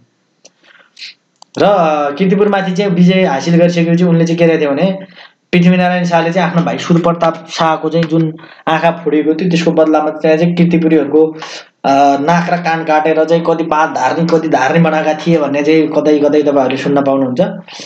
अब त्यो कुराहरु रह्यो। त्यसैगरी 1824 असोज 9 गतेका कुराहरु गरौँ। क्याप्टेन किल्लकको फौज पौवागढीमा सिन्धुलीगढी जुन चाहिँ पौवागढी छ अहिले सिन्धुलीगढीमा गोर्खाली फौजसँग पराजित भयो। उक्त फौज जयप्रकाश मल्ललाई सहयोग गर्न आएको थियो साथीहरु है। सिन्धुलीगढीको युद्ध चाहिँ कोसँग भयो त भन्दा 1824 असोज 9 गते जयप्रकाश मल्ललाई सहयोग गर्न आएको क्याप्टेन किल्लकको फौज चाहिँ फौजसँग सिन्धुलीगढीमा चाहिँ गोर्खाली फौजको युद्ध भयो र त्यो युद्धमा चाहिँ के त भन्दा किल्लकको फौजले चाहिँ हार बेहोरेको थियो साथीहरु। गोर्खाली फौजको जित भएको थियो। अब नेपालको इतिहासको आधुनिक इतिहासको प्रारम्भ पृथ्वीनारायण शाहको कालमै भएको कारणले गर्दा मैले तपाईहरुलाई चाहिँ आधुनिक इतिहास चाहिँ 3 नम्बर भनेर यसरी चाहिँ कान्तिपुरमाथिको विजयपछि को कुराहरु मैले तपाईहरुलाई चाहिँ के त भन्दा नेपालको आधुनिक इतिहासको प्रारम्भको रूपमा चाहिँ मैले राखेको छु साथीहरु। नेपालको आधुनिक इतिहासमा पृथ्वीनारायण शाह चाहिँ के भन्दा खास गरी त भन्दा नेपालको मध्यकालीन इतिहासबाट चाहिँ उनले शासन सुरुवात त गरे, तर आधुनिक इतिहासका पनि उनी के भन्दा राजा नै हुन्। 1825 बाट चाहिँ नेपालको आधुनिक इतिहासको प्रारम्भ भयो भने उनी 1831 सम्म के भएका थिए भन्दा राजा भएका थिए। त्यो कारणले गर्दा पनि नेपालको आधुनिक इतिहासका राजा पनि पृथ्वीनारायण शाहलाई मानिन्छ साथीहरु। यो कुराहरु तपाईले ख्याल गर्नु होला है। नेपाल एकीकरण हुनको लागि विक्रम सम्वत 1616 देखि विक्रम सम्वत 1917 सम्म करिब 301 वर्ष लागेको थियो भनेर भनाएको छ। अब खास गरेर तपाईहरुले चाहिँ के बुझ्नुस् यसको अर्थ के हो? फेरि पृथ्वीनारायण शाहका पिता नरभुवाल शाहले चाहिँ 1794 मा चाहिँ आक्रमण गरेका, फेरि यो शाहले चाहिँ 1616 देखि नै भएको भनेर भन्नु भएको छ भनेर भन्नु होला। खासमा चाहिँ यसको भित्री रहस्य के छ भने साथीहरु नेपाल एकीकरण हुन कम्तीमा पनि 301 वर्ष कसरी लागेको भने जुन चाहिँ 1616 मा चाहिँ द्रव्यशाली गोर्खा राज्यमाथि आक्रमण गरेर अथवा त्यहाँ लिगलिग कोडको दरबार जे तपाईले जुन चाहिँ किम्वदन्ती पढ्नु भएको छ त्यही अनुसार चाहिँ के गरे त भन्दा गोर्खा राज्यको स्थापना गरे साथीहरु भाद्र 15 गते। त्यसपछि गोर्खा राज्यको चाहिँ स्थापना गरिसकेपछि त्यहाँका चाहिँ विभिन्न गोर्खा राज्यका वरपर रहेका सानातिना भुरा टाकुरे राज्यहरुमाथि उनले आक्रमण गरेर एकीकरणको सुरुवात गरेका थिए साथीहरु। द्रव्यशाले नै है द्रव्यशाले नै त्यति बेला सुरुवात गरेका थिए सानातिना वरपरका गोर्खाका राज्यका हैन। त्यसपछि यताउति अक्रम बक्रम त्यो काशीका वरपरका चाहिँ भुरे टाकुरे राज्यहरुलाई आफ्नो चाहिँ के शक्तिमा ल्याइसकेका थिए उनले, आफ्नो कब्जामा ल्याइसकेका थिए। हो त्यति बेलादेखि नै के भएको छ भन्दा नेपालको एकीकरणको प्रारम्भ भएको छ साथीहरु। खास गरेर चाहिँ हैन त्यति बेलादेखि सुरु भएको चाहिँ 1917 सम्म चाहिँ जुन चाहिँ पृथ्वीनारायण जंगबहादुरले चाहिँ बाँके बर्दिया र कैलाली कञ्चनपुरलाई चाहिँ के गरे त भन्दा फिर्ता लिए, जुन अंग्रेजबाट फिर्ता लिएका थिए त्यति बेलासम्म चाहिँ के त जुन चाहिँ नेपालको चाहिँ अहिले जुन नक्सामा समेटेका जिल्ला छन् बाँके बर्दिया र कैलाली कञ्चनपुर 4 जिल्ला त्यो समेत गरेर चाहिँ नेपाल एकीकरण हुनको लागि चाहिँ कति 301 वर्ष लागेको छ। खास गरेर युद्धात्मक हिसाबले एकदम भनौँ न अब यो एकदम चाहिँ तीव्र रूपमा चाहिँ नेपाली एकीकरणको प्रारम्भ चाहिँ नुवाकोटको आक्रमणको विजय पश्चात र 1800 के अरे गिरबान युद्ध विक्रमले चाहिँ भनौँ न सुगौली सन्धिसम्म जुन चाहिँ युद्ध भए त्यति बेला नै नेपाली एकीकरण चाहिँ के अरे प्रारम्भ भएर समाप्त भइसकेको थियो एक हिसाबले। तर पछि चाहिँ नि रणनीतिका कुराहरू पछि चाहिँ के अरे एउटा विदेशी शक्तिसँगको एउटा सम्बन्धको कारणले गर्दा राज्य फिर्ता भएको कुराहरू हो। त्यो नयाँ नेपालको कुराहरू बाँकी बर्दिया कैलाली कञ्चनपुर सन् विक्रम सम्वत 1917 को कुराहरू, त्यो कुराहरू तपाईँहरूले याद गर्नुहोला है। पृथ्वीनारायण शाहले कान्तिपुरमाथि विक्रम सम्वत 1825 असोज 13 गते, यो एकदमै धेरै महत्त्वपूर्ण मिति हो है साथीहरू। 1825 असोज 13 गते हैन। अब दशैंको आसपासको समय हुँदो हो त असोजको महिना हैन। त्यो भएर त्यो कुराहरू ख्याल गर्नुहोस् तपाईहरुले है। के अरे त भन्दा उनले पृथ्वीनारायण शाहले कान्तिपुरमाथि विजय हासिल गरे। आधुनिक नेपालको निर्माण गर्ने राजा पृथ्वीनारायण शाह नै हुन्। 1825 असोज 13 गतेकी भागदेव कान्तिपुरमाथि विजय नेपालको आधुनिक इतिहासको प्रारम्भ। कान्तिपुरमा इन्द्र जात्राको अवसरमा मौका पारी तीनतिरबाट आक्रमण गरी कान्तिपुरमाथि विजय हासिल गरेका उनले गरेका थिए साथीहरु। अब रणनीति अपनाएर चाहिँ के गरे कान्तिपुरमाथि विजय हासिल गरेका थिए। 1825 असोज 24 गते के भयो त भन्दा कान्तिपुरमाथि विजय प्राप्त गरेको ठीक 11 दिनपछि के गरे त भन्दा धन्वन्त र केशर सिंह मार्फत जुन चाहिँ कीर्तिपुरका चाहिँ के रे शासक थिए धन्वन्त र केशर सिंह मार्फत चाहिँ के अरे त भन्दा आत्मसमर्पण गर्न भनी पाटनलाई सन्देश पठाए। तर पाटनले आत्मसमर्पण गर्न नमानेपछि पाटनमा चाहिँ आक्रमण गर्न गएका बखत तेज नरसिंह मल्लले गोर्खालीको डरले आत्मसमर्पण गरे पश्चात विजय प्राप्त गरेको र कान्तिपुर र पाटनका अन्तिम मल्ल राजा, अब कान्तिपुरका राजा चाहिँ कान्तिपुरमा चाहिँ पहिले 1825 मा असोज 13 गते 11 दिन अगाडि नै चाहिँ के अरे त भन्दा आक्रमण गरेर चाहिँ विजय हासिल गरिसकेपछि उनी कान्तिपुरका राजा जयप्रकाश मल्ल र पाटनका अन्तिम मल्ल राजा चाहिँ तेज नरसिंह मल्ल गरेर दुईजना चाहिँ भागेर कहाँ गए भातगाउँको गएर शरण लिन पुगेका थिए साथीहरु है। र कान्तिपुरमाथि विजय हासिल गरे पश्चात नेपालको आधुनिक इतिहासको प्रारम्भ भएको हो साथीहरु हैन। अनि यस युद्धमा त तुलाराम पाण्डे र रामकृष्ण कंवर जो चाहिँ कमान्डर थिए, जुन चाहिँ जुन चाहिँ पाटनमाथि आक्रमण गर्दाखेरि चाहिँ त्यति बेला चाहिँ को थिए कमान्डर भन्दा तुलाराम पाण्डे भनेर भन्छ खासमा। पाण्डे तपाईहरुले जे बुझ्नुस् त्यो एउटै हो, केही फरक पर्दैन। त्यसमा चाहिँ रामकृष्ण कंवर जुन चाहिँ जंगबहादुर राणाका हजुरबुवा थिए हैन। उनी चाहिँ पछि चाहिँ जंगबहादुर रामकृष्ण कंवर त कोन त भन्दा प्युठानका राज्यका चाहिँ हाकिम बनाइएका थिए, गोर्खाली फौजको नेतृत्व गरेका थिए साथीहरु है। उनले चाहिँ त्यति बेला जुन चाहिँ पाटनमा राज्यको चाहिँ विजय हासिल गर्दा ताकाको समयमा 1826 मंसिर 1 गते है। अब आयो भक्तपुरको पालो, भातगाउँको पालो। 1826 कार्तिक 28 गतेबाट लगातार 3 दिनसम्म 15 घण्टा जति युद्ध चलेपछि भातगाउँका राजा रणजित मल्लले कोठाबाट सेतो पोखरी देखाई आत्मसमर्पण गरेपछि गोर्खाली फौजको भातगाउँमाथि विजय हासिल गरेका थिए। अब यो कुराहरू अब तपाईले चाहिँ देख्नुहुन्छ। रणजित मल्लले चाहिँ आफ्नो छोरा के अरे वीर नरसिंह मल्लसँग चाहिँ के त के गरेका थिए, मित लगाइदिएका थिए। त्यस समयमा चाहिँ उनले पृथ्वीनारायण शाहले चाहिँ सेतो पोखरी गुथाइदिएका थिए कसलाई, आफ्ना मित बाउलाई। हो त्यही सेतो पोखरी देखाएर आत्मसमर्पण गरेका थिए मित बाउले हैन। उपत्यकाका तीनवटै राज्य कान्तिपुर, पाटन र भातगाउँमाथि विजय हासिल गरिसकेपछि त्यस राज्यका अन्तिम राजाहरू कर्मश जयप्रकाश मल्ल कान्तिपुरका, उनलाई चाहिँ पशुपतिको आर्यघाटमा बस्ने चाँजबाजो मिलाए हैन। त्यसैगरी जयप्रकाश मल्ल को अन्तिम इच्छा के छ भने सोध्दा उनलाई पृथ्वीनारायण शाहसँग उनले चाहिँ छाता र जुत्ता जुन चाहिँ श्रीपेज र जुत्ता भनेको राज्य चाहिँ के अरे फिर्ता मागेका थिए। तर त्यो चाहिँ के त पृथ्वीनारायण शाहले दिएनन्। त्यसैगरी पाटनका अन्तिम मल्ल राजा तेज नरसिंह मल्लले चाहिँ भक्तपुर दरबारमा आजीवन कैद गरेका थिए हैन। पाटनका अन्तिम मल्ल राजा जसले चाहिँ के त भन्दा युद्ध गरेका थिए पृथ्वीनारायण शाहसँग, त्यो कारणले त उनलाई कैद गरियो भने आफ्ना चाहिँ के अरे भातगाउँका अन्तिम मल्ल राजा जुन चाहिँ उनका मित बाउ थिए उनलाई चाहिँ के त उनकै इच्छा अनुसार काशीमा के अरे थिए उनको निर्वासित जीवन बिताउन पठाएका थिए उनको इच्छा अनुसार। यसरी चाहिँ के भयो त भन्दा कान्तिपुर, भक्तपुर, भातगाउँ र पाटनको के भयो त भन्दा अवसान भयो साथीहरु है। अब नेपाल उपत्यका के अरे गोर्खा राज्यसँग के भयो, यिनीहरू विलीन भए। त्यसैगरी 1826 चैत्र 10 गते पृथ्वीनारायण शाहले काठमाडौँलाई नेपालको राजधानी के अरे अब घोषणा गरिदिए साथीहरु है। त्यसैगरी 1827 मा दिल्लीका बादशाह आलम द्वितीयले पृथ्वीनारायण शाहलाई चाहिँ के अरे त बहादुर शमशेर जङ्गको पदवीले के अरे विभूषित गरे साथीहरु है। त्यसैगरी 1828 वैशाख 27 गते पृथ्वीनारायण शाहले 24 राज्यमाथि आक्रमणको सुरुवात गरेका, तर उनले 24 राज्यमाथि विजय हासिल गर्न असफल भएका थिए भने उनले पश्चिममा मर्स्याङ्गी नदीसम्म मात्र आफ्नो राज्य विस्तार गर्न सकेका थिए साथीहरु है। पश्चिममा के त भन्दा मर्स्याङ्गी नदीसम्म मात्रै उनले आफ्नो आक्रमण गर्न सकेका थिए। मर्स्याङ्गी नदी भनेपछि अब तपाईहरुले बुझ्नुस् नुवाकोटको सिमाना बुझ्नुहुन्छ तपाईले। नुवाकोट राज्यसम्म मात्रै उनले एक हिसाबले जित्न सकेका थिए। पृथ्वीनारायण शाहले खास गरेर 24 राज्यहरूलाई आफ्नो पकडमा ल्याउन सकेका थिएनन् है साथीहरु। त्यसैगरी 1830 साउन 4 गते राजा पृथ्वीनारायण शाहको गोर्खाली फौज अभिमान सिंह बस्नेत र रामकृष्ण कुँवरको नेतृत्वमा गई चौदण्डी गढी र किराँत क्षेत्रमाथि विजय हासिल गरेको थियो। 1830 साउन 4 गते चौदण्डी गढीमा है। नुवाकोट पछि अरे मकवानपुर पछिको के त चौदण्डी थियो। चौदण्डी पछिको त विजयपुर थियो। त्यो विजयपुरमाथि फेरि 1830 साउन 5 गते त्यसको एक दिनपछि चाहिँ के गर्दा विजयपुरमाथि पनि गोर्खाली सेनाको विजय भएको थियो। यो कुराहरु तपाईहरुले ख्याल गर्नुलाई एकदमै धेरै महत्त्वपूर्ण छ। यो चौदण्डी गढी र अनि यो विजयपुर गढीको अनि मकवानपुर गढीको विजयको कुराहरु यो कुराहरु तपाईहरुले ख्याल गर्नु होला। त्यसैगरी 1831 माघे गते पृथ्वीनारायण शाहको आफ्नै सरी उनको चाहिँ निधन भएको छ साथीहरु। पृथ्वीनारायण शाहको जुनमा चाहिँ तादी र त्रिशुली नदीको दोभान जुन चाहिँ मोहन तीर्थ छ हैन देवीघाट छ त्यहाँमा चाहिँ तादी नदीको र त्रिशुली नदीको दोभान मोहन तीर्थमा चाहिँ पृथ्वीनारायण शाहको जुन चाहिँ देवीघाट स्थितमा छ त्यहाँ चाहिँ उनको अवसान भयो।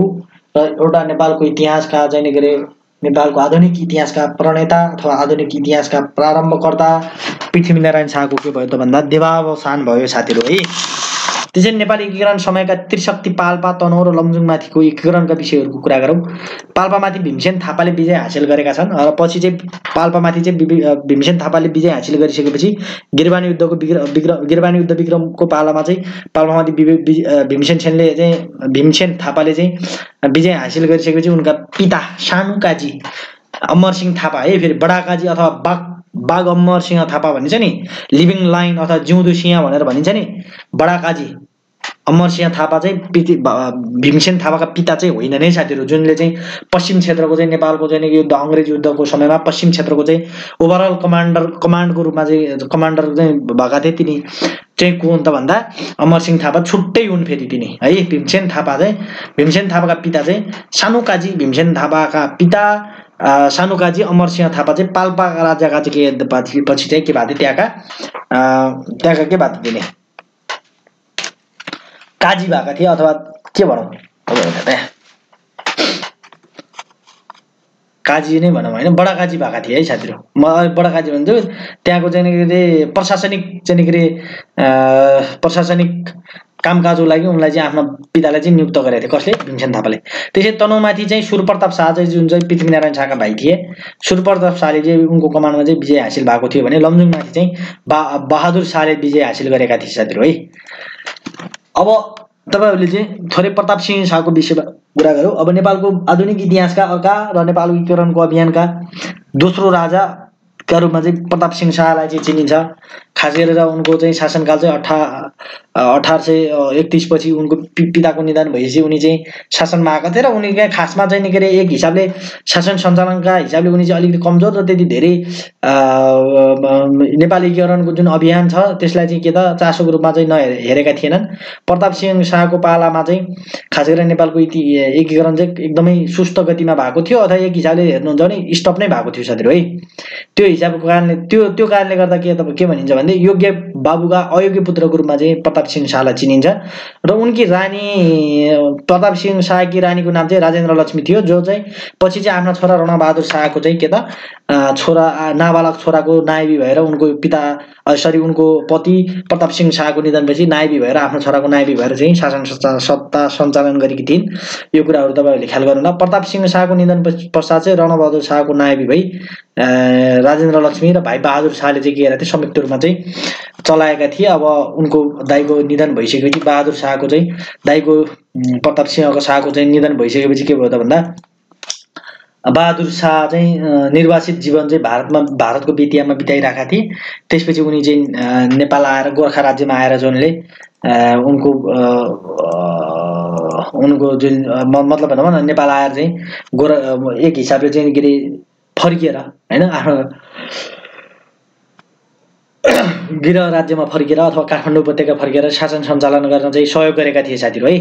बहादुर शाहको पालामा नेपालको सिमाना पूर्वमा टिस्टादेखि पश्चिममा चाहिँ सतलजसम्म पुगेको थियो। त्यसै गरी प्रताप सिंह शाहले चाहिँ तिब्बतसँग विक्रमसम्म 1832 मा 5 बुँदे खासा सन्धि, जसलाई चाहिँ वाणिज्य सन्धि भनेर भनिन्छ साथीहरू, तिब्बतसँग चाहिँ सन्धि गरेका थिए 1832 मा है। पुनः व्यापारिक सन्धि चाहिँ एउटा व्यापारिक सम्बन्ध चाहिँ कायम गरेका थिए भने यिनले बृहत्तर पुरस्त्यानर्वतन्त्र लेखा थिए। नाम पनि अलि अप्ठ्यारो उच्चारण गर्न, यो संस्कृत शब्द भएर होला। पृथ्वीनारायण शाहको निधनपछि चाहिँ प्रताप सिंह शाह राजा भयो भने प्रताप सिंह शाहका पालामा कबिलासपुर, तनहुँ र सुमेश्वरगढी, भुवनेश्वर र विजयपुर नेपालमा के गरेका थिए, गाभिएका थिए। खासमा ती धेरै क्षेत्रहरू चाहिँ नेपालमा एकीकरण भयो, गाभिएका थिएनन् साथीहरू। जग्गालाई 4 भागमा चाहिँ जुन चाहिँ जयस्थिति मल्लले चाहिँ 4 भागमा अब्बल, दोयम, सिम र 4 गरी 4 भागमा विभाजन गरेका थिए जयस्थिति मल्लले। त्यसलाई चाहिँ नापी नक्सा गरेका है, नापी नक्सी गराएका, नपाएका थिए प्रताप सिंह शाहले भने।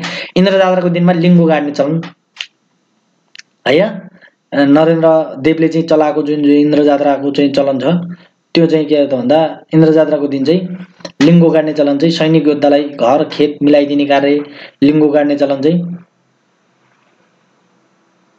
अहिले त भन्दा प्रताप सिंह शाहले चाहिँ गरे है साथीहरू। त्यसै गरी प्रताप सिंह शाहले मोरङलाई 7 पटक समेत आक्रमण गर्दाखेरि के थियो भने विजय हासिल गर्न सकेका थिएनन् है साथीहरू। यो प्रताप सिंह शाहको बारेमा, प्रताप सिंह शाहको बारेमा त्यति धेरै महत्त्वपूर्ण छैन। अब हामीले हेर्नुपर्छ अर्को विषय चाहिँ राजेन्द्र लक्ष्मीको नायबीको विषयमा हेरौँ। 1834 मा आफ्नो पति प्रताप सिंह शाहको निधनपछि 2 वर्ष 2.5 हैन 2.5 वर्षीय छोरा रणबहादुर शाहको चाहिँ राजगद्दीमा बसे हैन। उनको नायबीको रूपमा चाहिँ राजमाता राजेन्द्र लक्ष्मीले केरिन्द शासन सञ्चालन गरे। उनको समयमा नेपालको सिमानामा तनहुँसम्म फैलिएको थियो भने पूर्वमा कर्णसेनको आक्रमणलाई निस्तेज पारेकी थिइन् उनले। राजमाता राजेन्द्र लक्ष्मीको नेपालको इतिहासमा सती प्रथालाई चुनौती दिएकी थिइन्। उनको उनी चाहिँ सती जानुपर्ने खासमा, तर उनले चाहिँ सती नगएर के गरिन् त भन्दा नेपालको चाहिँ जुन सती प्रथालाई चुनौती दिएकी थिइन् उनी चाहिँ के गरिन्, नायबी भएर छोराको नायबी भएर शासन सत्ता सञ्चालन गरेकी थिइन्। उनको छेरोको कारणले गर्दा छेरोको कारणले गर्दा 1842 मा चाहिँ उनको साउन 2 गते के भयो त भन्दा निधन भयो, टिबी रोगको कारणले गर्दा।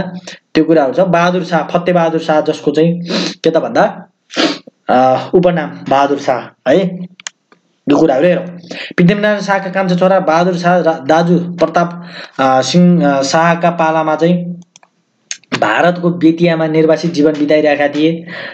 त्यसपछि नेपालमा फर्किएर भाउजूसँग के गरे त उनको दाइको निधनपछि नाबालक भतिजोको चाहिँ शासन चाहिँ नायबी भएर दुवैजनाले एक अर्कामै सहकार्य गरेर के गरे त शासन सत्ता सञ्चालन गरे। तर एक दिन यस्तो भयो कि पाल्पामाथि चाहिँ बहादुर शाहले चाहिँ आक्रमण गर्नको लागि योजना बनाएका थिए।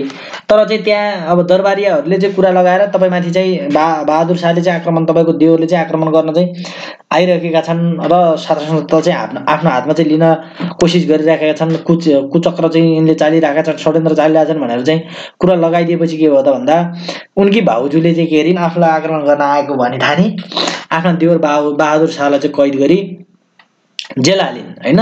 त्यसपछि पछि चाहिँ उनी के गरिन् त भन्दा जेल हालिसकेपछि उनी चाहिँ फेरि बीचमा चाहिँ विजयराज पण्डितको सहयोगमा के गरे त उनी जेलबाट निस्के साथी है। जेलबाट निस्केपछि फेरि पनि उनी चाहिँ के अरे त भारतको बेतियामा पुनः निर्वासित जीवन बिताएका थिए है बहादुर शाहले। पछि फेरि के भयो भने विक्रमसँग 1842 साउन 2 गते चाहिँ भाउजूको निधन भयो।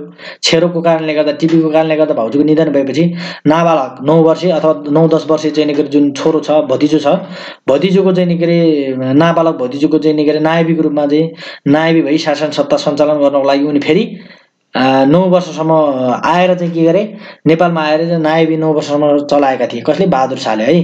बहादुर शाहको पालामा नेपालमा सिमाना पश्चिममा अल्मोडा, कुमाउँ र गलवाडासम्म पुगेको थियो साथीहरू है। त्यसै गरी यसै कारणले उनलाई चाहिँ योग्य पिताका सुयोग्य पुत्रको रूपमा चाहिँ के चिनिन्छ है। योग्य पिताका सुयोग्य पुत्रको रूपमा कसलाई चिनिन्छ? बहादुर शाहलाई चिनिन्छ है। त्यसरी बहादुर शाहले चीनबाट चाहिँ के गरेका थिए, एकदमै धेरै महत्त्वपूर्ण छ है साथीहरू, यो क्वाङ उपाधि प्राप्त गरेका थिए। क्वाङ उपाधि तिब्बत अथवा चीनबाट चाहिँ कसले त बहादुर शाहले क्वाङ उपाधि प्राप्त गरेका थिए। त्यसरी बहादुर शाहको 9 वर्षको नायबी शासन नेपालको एकीकरण इतिहासमा सुनौलो युगको रूपमा चिनिन्छ।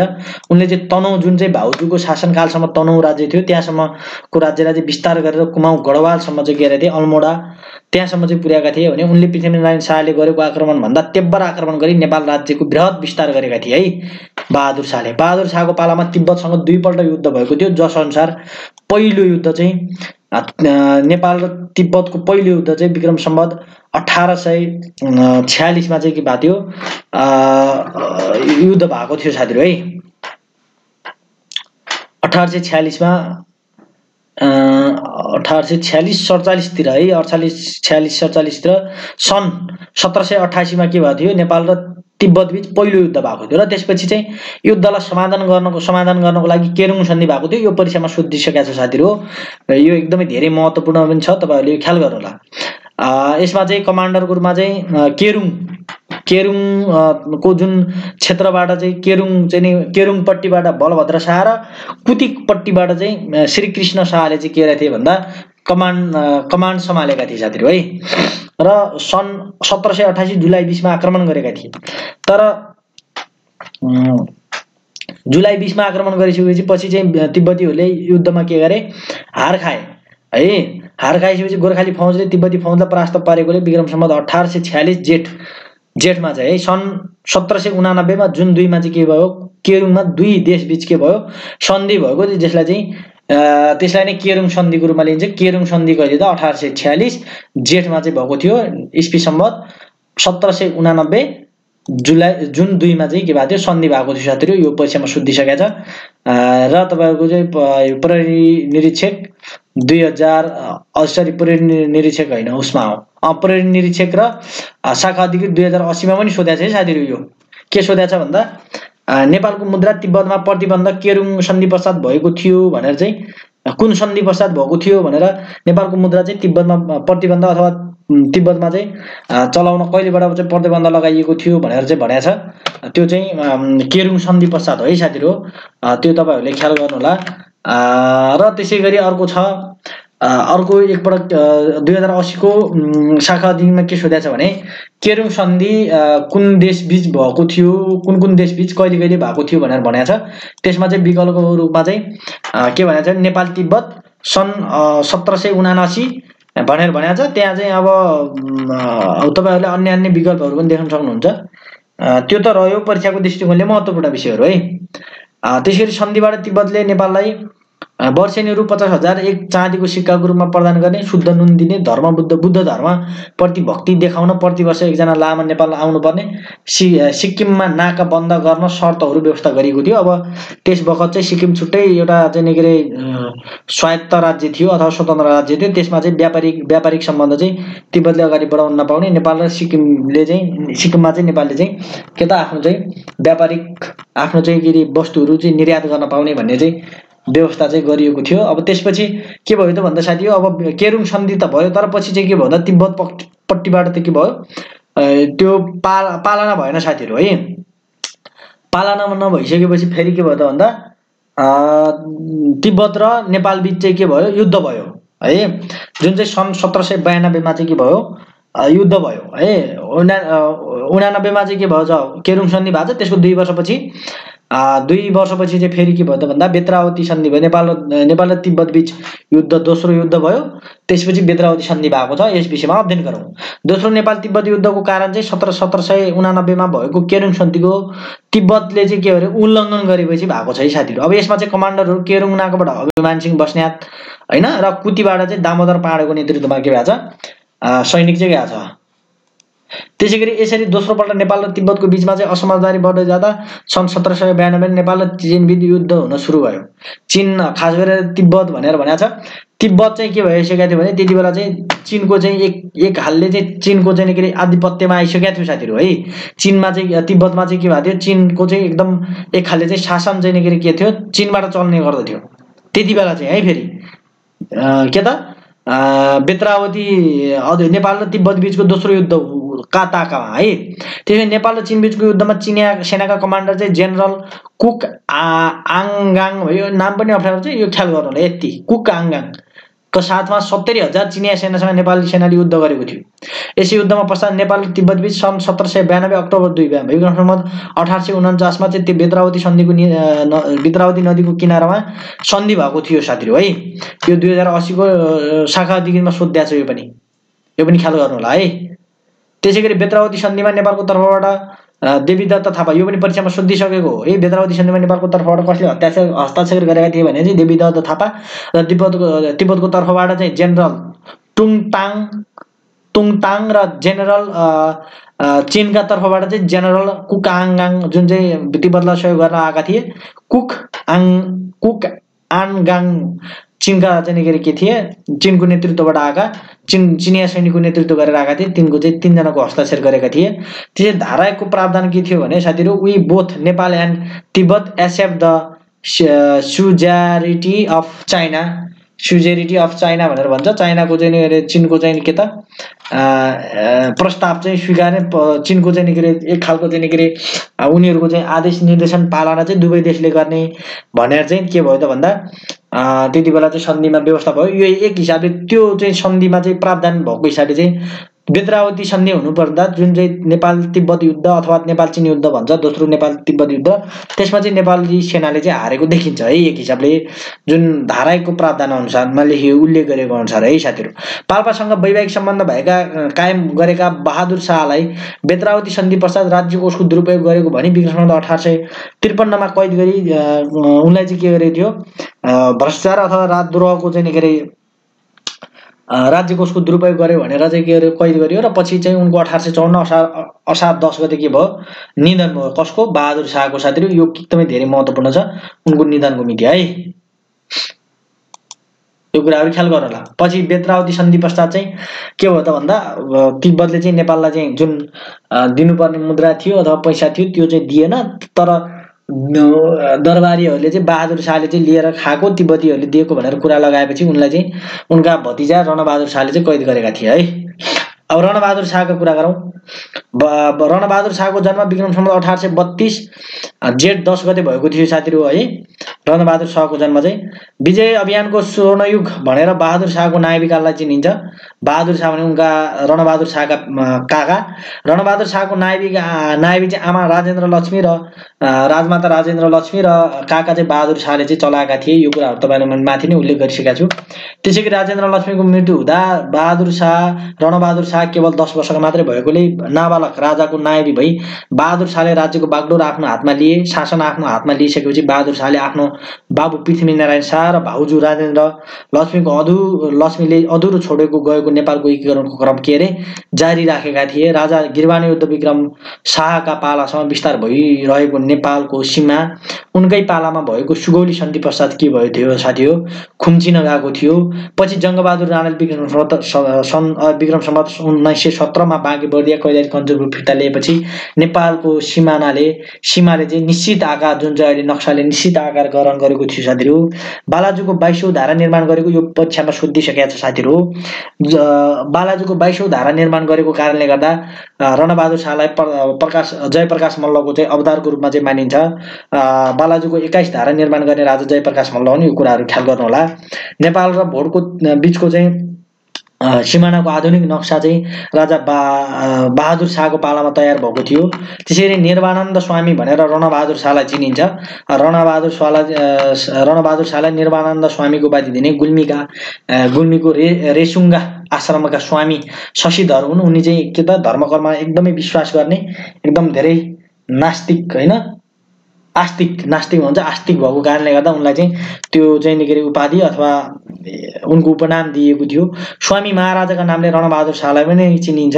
म मरे भने केही हुने छैन, तर भीमसेन मर्या देश डुब्ने छ भन्ने व्यक्ति पनि रणबहादुर शाह नै हुन् है। मोरटुर स्थित शिव मन्दिर राजा रणबहादुर शाहले बनाएका थिए है। सुनको असर्फीको चलनमा ल्याउने पशुपतिनाथ मन्दिरमा चाँदरीको जलहरी लगाउने राजा रणबहादुर शाह नै थिए। स्मरण रहोस्, पृथ्वीनारायण शाहले चाहिँ रणबहादुर शाहले चाहिँ पशुपतिनाथको मन्दिरमा चाहिँ चाँदीको जलहरी लगाएका थिए भने पशुपतिनाथको मन्दिरमा सुनको जलहरी चाहिँ लगाउने व्यक्ति चाहिँ प्रधानमन्त्री केपी शर्मा ओली हुन्। यो तपाईहरुलाई स्मरणको लागि मैले राखिदिए। पशुपतिनाथमा विक्रम सम्वत 2077 फागुन 13 गते 108 किलोको सुनको जलहरी राखिएको थियो साथीहरु। त्यसैगरी रणबहादुर शाहले समरजङ कम्पनी खडा गरेर यो पनि परीक्षामा सोधिसकेको छ, समरजङ कम्पनी कसले खडा गरेका थिए भनेर भनेको छ, जसको प्रयोजन चाहिँ त्यति बेला चाहिँ सडक मर्मत, दरबारहरू निर्माण गर्ने, सडकहरू निर्माण गर्नको लागि के अरे खडा गरेका थिए, जसको प्रमुखमा चाहिँ बाल नरसिंह कंवरलाई चाहिँ नियुक्त गरिएको छ। बाल नरसिंह कंवर भनेपछि जङ्गबहादुरका पिता है, बाल नरसिंह कंवरलाई खडा गरिएको थियो है। अब रणबहादुर शाहका सहयोगी भीमसेन थापाले यस कम्पनीलाई जेल तथा अन्य सार्वजनिक महत्त्वका कार्यालयको सुरक्षाका लागि के गरेका थिए, खटाएका थिए। नोट राणाकालीन समयमा समरजङ कम्पनीलाई चपरासी भनिन्थ्यो। चन्द्र शमशेरले यसलाई सडक मर्मत, सम्भार तथा राणाका दरबार निर्माण गर्ने काममा लगाएका थिए है साथीहरू। यो कुराहरू तपाईँहरूले ख्याल गर्नु होला। त्यसैगरी रणबहादुर शाहका रानीहरूको विषयमा कुरा गरौँ। राजा राज्येश्वरी, ललित त्रिपुरा सुन्दरी, त्रिपुरा सुन्दरीले राजधर्म नामक पुस्तक पनि लेखेकी थिइन् है, ललिता त्रिपुरा सुन्दरीले। त्यसै सुवर्णप्रभा, कान्तिवती झा र चन्द्रावती गरेर यसरी चाहिँ रानीहरू रहेका थिए साथीहरू। त्यसैगरी आफ्नो शासन सत्ता त्याग गरेर आफ्ना 1.5 वर्षीय छोरा गिरवाणयुद्ध विक्रम शाहलाई विक्रम सम्वत 1855 फागुन 88 गते राजा घोषित गरी आफ्नी रानी कान्तिवती झासँग धर्म कर्माउनको लागि उतै जीवन बिताएका थिए। उनकी रानी 5जना रानीहरूमध्ये उनले चाहिँ सबैभन्दा 5जना रानीहरूमध्ये उनले सबैभन्दा बढी चाहिँ कान्तिवती झालाई चाहिँ उनले धेरै औधी माया गर्ने गर्दथे। कसरी भने साथीहरू, उनी एकदमै धेरै सुन्दरी थिइन्। तराईवासी भए तापनि उनी सुन्दरी, उनको सुन्दरतामा चाहिँ उनी मन्त्रमुग्ध भएको कारणले गर्दा उनी तराईमा चाहिँ भ्रमणको क्रममा, तराईको निरीक्षणको क्रममा उनले मन पराएका थिए। तर कान्तिवती झा चाहिँ के थिइन्, विधवा थिइन्। उनको श्रीमानको चाहिँ निधन भइसकेको थियो। त्यो कारणले गर्दा चाहिँ उनले चाहिँ विवाह प्रस्ताव, राजाको विवाह प्रस्तावलाई चाहिँ उनले कान्तिवती झाले चाहिँ अस्वीकार गरिन्। तर चाहिँ पछि के भयो त भन्दा कान्तिवती झाले चाहिँ ल विवाह नै गर्ने हो भने मबाट चाहिँ भएका पुत्रलाई चाहिँ के गर्नुपर्छ, राजा बनाउनु पर्छ भनेपछि उनी चाहिँ अब स्त्री लम्पटै भनौँ न, एक प्रकारले उनी प्रति चाहिँ एकदम धेरै माया मोह भएको कारणले गर्दा उनका कुरा, कान्तिवती झाको कुरा मानेपछि चाहिँ कान्तिवती झापट्टिका चाहिँ के अरे जुन चाहिँ गिरवाणयुद्ध विक्रम छन् उनलाई चाहिँ के त उनले पछि आफूले चाहिँ के त आफ्ना छोरा गिरवाणयुद्ध, 1.5 वर्षीय छोरा गिरवाणयुद्धलाई चाहिँ शासन सत्ता सुम्पिएर उनको हातमा लगाएर उनलाई चाहिँ सुम्पिएर के रहेछन्, राजकाज छोडेर चाहिँ साथीहरू धर्मकर्ममा लागेछन्। यो कुराहरू तपाईँहरूले ख्याल गर्नु होला। तपाईँहरूलाई मैले यो भन्न चाहे। त्यसैगरी आफ्नो शासन सत्ता त्यागेर 1855 चाहिँ उनले चाहिँ के रहेछन्, 1855 फागुन 28 राजा आफ्नो घोषित गरी आफ्नो रानी कान्तिवती झासँग उनी के रहेछन्, धर्मकर्ममा लागेछन्। त्यही कारणले गर्दा उनलाई चाहिँ स्वामी महाराजाको रूपमा चाहिँ के गरिन्छ, उल्लेख गरिन्छ है साथीहरू। त्यसैगरी राजा रणबहादुर शाहले पाल्पाका सेन वंशी राजा पृथ्वीपाल सेनलाई ललितपुरमा बन्दी बनाई पाल्पा राज्यमाथि शासन गरेका थिए भनेर भनिन्छ। अब खास गरेर रणबहादुर शाहले चाहिँ अब रणबहादुर शाहका विश्वास पात्र के अरे भीमसेन थापा होइन, जुन चाहिँ पछि चाहिँ नेपालको प्रथम मुक्तियार अथवा चौताराको रूपमा चाहिँ नियुक्ति भएका थिए, विश्वशिला पात्र होइन। उनले चाहिँ उनको नेतृत्वमा चाहिँ सैनिकले चाहिँ पाल्पामाथि चाहिँ के अरे विजय हासिल गरेको थियो पृथ्वीपाल सेनलाई होइन। र पछि चाहिँ भीमसेन थापाले चाहिँ आफ्ना पिता सानो काजी के अरे अमरसिंह थापालाई चाहिँ त्यहाँको चाहिँ काजी बनाएका थिए भनेर भनिन्छ। त्यो कुराहरू रह्यो। चाहिँ राजा बहादुर शाहले आफ्नो विरुद्ध काम गरेको भनी दामोदर पाँडे र उनका छोरा सहित अन्य 4-5 जनालाई विक्रम सम्वत 1860 चैत्र 20 गते लुम्बडी भद्रकालीमा लगी काटेका थिए। अब यसरी हेर्दाखेरि तपाईँहरूले चाहिँ त्यति बेला त्रय शक्तिका रूपमा चाहिँ उदाएका जुन चाहिँ राजा रणबहादुर शाहको पालामा चाहिँ आफ्ना पिता बहादुर शाह आफ्ना के अरे गिरवाणयुद्ध विक्रमको पालामा चाहिँ त्रय शासनको रूपमा चाहिँ के अरे आफ्ना पिताले चाहिँ पाटनबाट शासन सञ्चालन गर्ने, सैनिकको चाहिँ के अरे आदेशहरू जारी गर्ने पाटनबाट रणबहादुर शाहले होइन। अनि त्यसपछि दामोदर पाँडेले चाहिँ त्यति बेला दामोदर पाँडे चाहिँ सैनिक प्रमुख भएको बेला त्यति बेला चाहिँ के त सैनिक प्रमुख भएको बेला अथवा प्रशासनिक पदको चाहिँ प्रमुख भएको बेला नुवाकोटमा चाहिँ राजधानी सारिएको थियो। त्यति बेला चाहिँ दामोदर पाँडेले नुवाकोटबाट शासन सत्ता सञ्चालन गर्ने र कसले भने राजमाता राजेन्द्र लक्ष्मीले चाहिँ के त कान्तिपुर अथवा काठमाडौँबाट चाहिँ शासन सत्ता सञ्चालन गर्ने भाले त्रय शासनको रूपमा चाहिँ त्यसरी लिइएको छ साथीहरू है। र अब यसरी हेर्दाखेरि के छ भन्दाखेरि यहाँनिर रणबहादुर शाह, खास गरेर रणबहादुर शाह चाहिँ शाहका चाहिँ विश्वासिला पात्रको थिए, भीमसेन थापा थिए। अब त्यति बेला चाहिँ सेनाको चाहिँ कमान्डर नभए तापनि उनी चाहिँ के थियो भन्दा त्यति बेला चाहिँ अब सेनाको चाहिँ अलिअलि जे भए पनि उनी एक हिसाबले अलिकति शक्तिशाली व्यक्ति नै मानिन्थे हैन। उनको माथि अब एक हिसाबले दामोदर पाण्डे चाहिँ नेपाली सेनाको चाहिँ प्रमुख व्यक्ति भएको र उनले चाहिँ शासन सत्ता सञ्चालन गर्ने। त्यति बेला चाहिँ अब एक हिसाबले हेर्ने हो भने बहादुर शाहको शासन सत्तामा चाहिँ उनले एकदमै धेरै राम्रो रोल खेलेको कारणले गर्दा भीमसेन थापा चाहिँ आफू शासनमा हुन चाहन्थे, आफू सर्वेसर्वा हुन चाहन्थे। त्यो कारणले गर्दा दामोदर पाण्डेले चाहिँ गद्दारी गरेको छ भनेर चाहिँ कुरा लगाएर भीमसेन थापाले दामोदर पाण्डेलाई हत्या गर्न लगाएका छन् र उनी चाहिँ के भएछन् सेना प्रमुख भएका छन् है साथीहरु। त्यो कुराहरु तपाईहरुले ख्याल गर्नु न। पछि रणबहादुर शाहले उनलाई चाहिँ के गरेछन्, उनका विश्वशिला पात्रलाई चाहिँ के गरेछन् मुख्तियारको पद दिएका छन्, चौतारा है। त्यसै रणबहादुर शाहको हत्या आफ्नै भाइ शेरबहादुर शाहले विक्रम सम्वत 1863 वैशाख 14 गते तरबार प्रहार गरी हत्या गरेका थिए। अब यो कुराहरु एकदमै महत्त्वपूर्ण छ। 1863 वैशाख 14 गते अब कसरी हत्या भयो त भन्दा खास गरेर भित्री षड्यन्त्र के थियो भने यो पनि रणबहादुर शाहको हत्या पनि खासमा भीमसेन थापा आफू चाहिँ शक्तिमा आउन चाहनाले गर्दा भएको हो साथीहरु है। पहिला दामोदर पाण्डेलाई चाहिँ हत्या गर्न लगाएर आफू चाहिँ सेना प्रमुख भए हैन, प्रधान सेनापति भए। त्यसपछि उनी चाहिँ प्रधान सेनापति भइसकेपछि एक हिसाबले उनी अब के अरे नाबालक राजाको चाहिँ के अरे सल्लाहकारको रूपमा रहे हैन। त्यसपछि त्यति बेला प्रशासनिक पदको मुख्तियार प्रमुख पनि उनलाई नै बनाए हैन। त्यसपछि अब के भयो त भन्दा उनले चाहिँ 1.5 वर्ष आफ्ना छोरा चाहिँ के अरे गिरबाण युद्ध विक्रमलाई चाहिँ शासन सत्ता चाहिँ के अरे सुम्पिएर उनी चाहिँ धर्मकर्ममा लागेर गए। तर पछि चाहिँ के भयो त भन्दा धर्मकर्म लागेमा पनि उनी एक हिसाबले हेर्ने हो भने उनले चाहिँ के अरे एक खालले उनले चाहिँ के अरे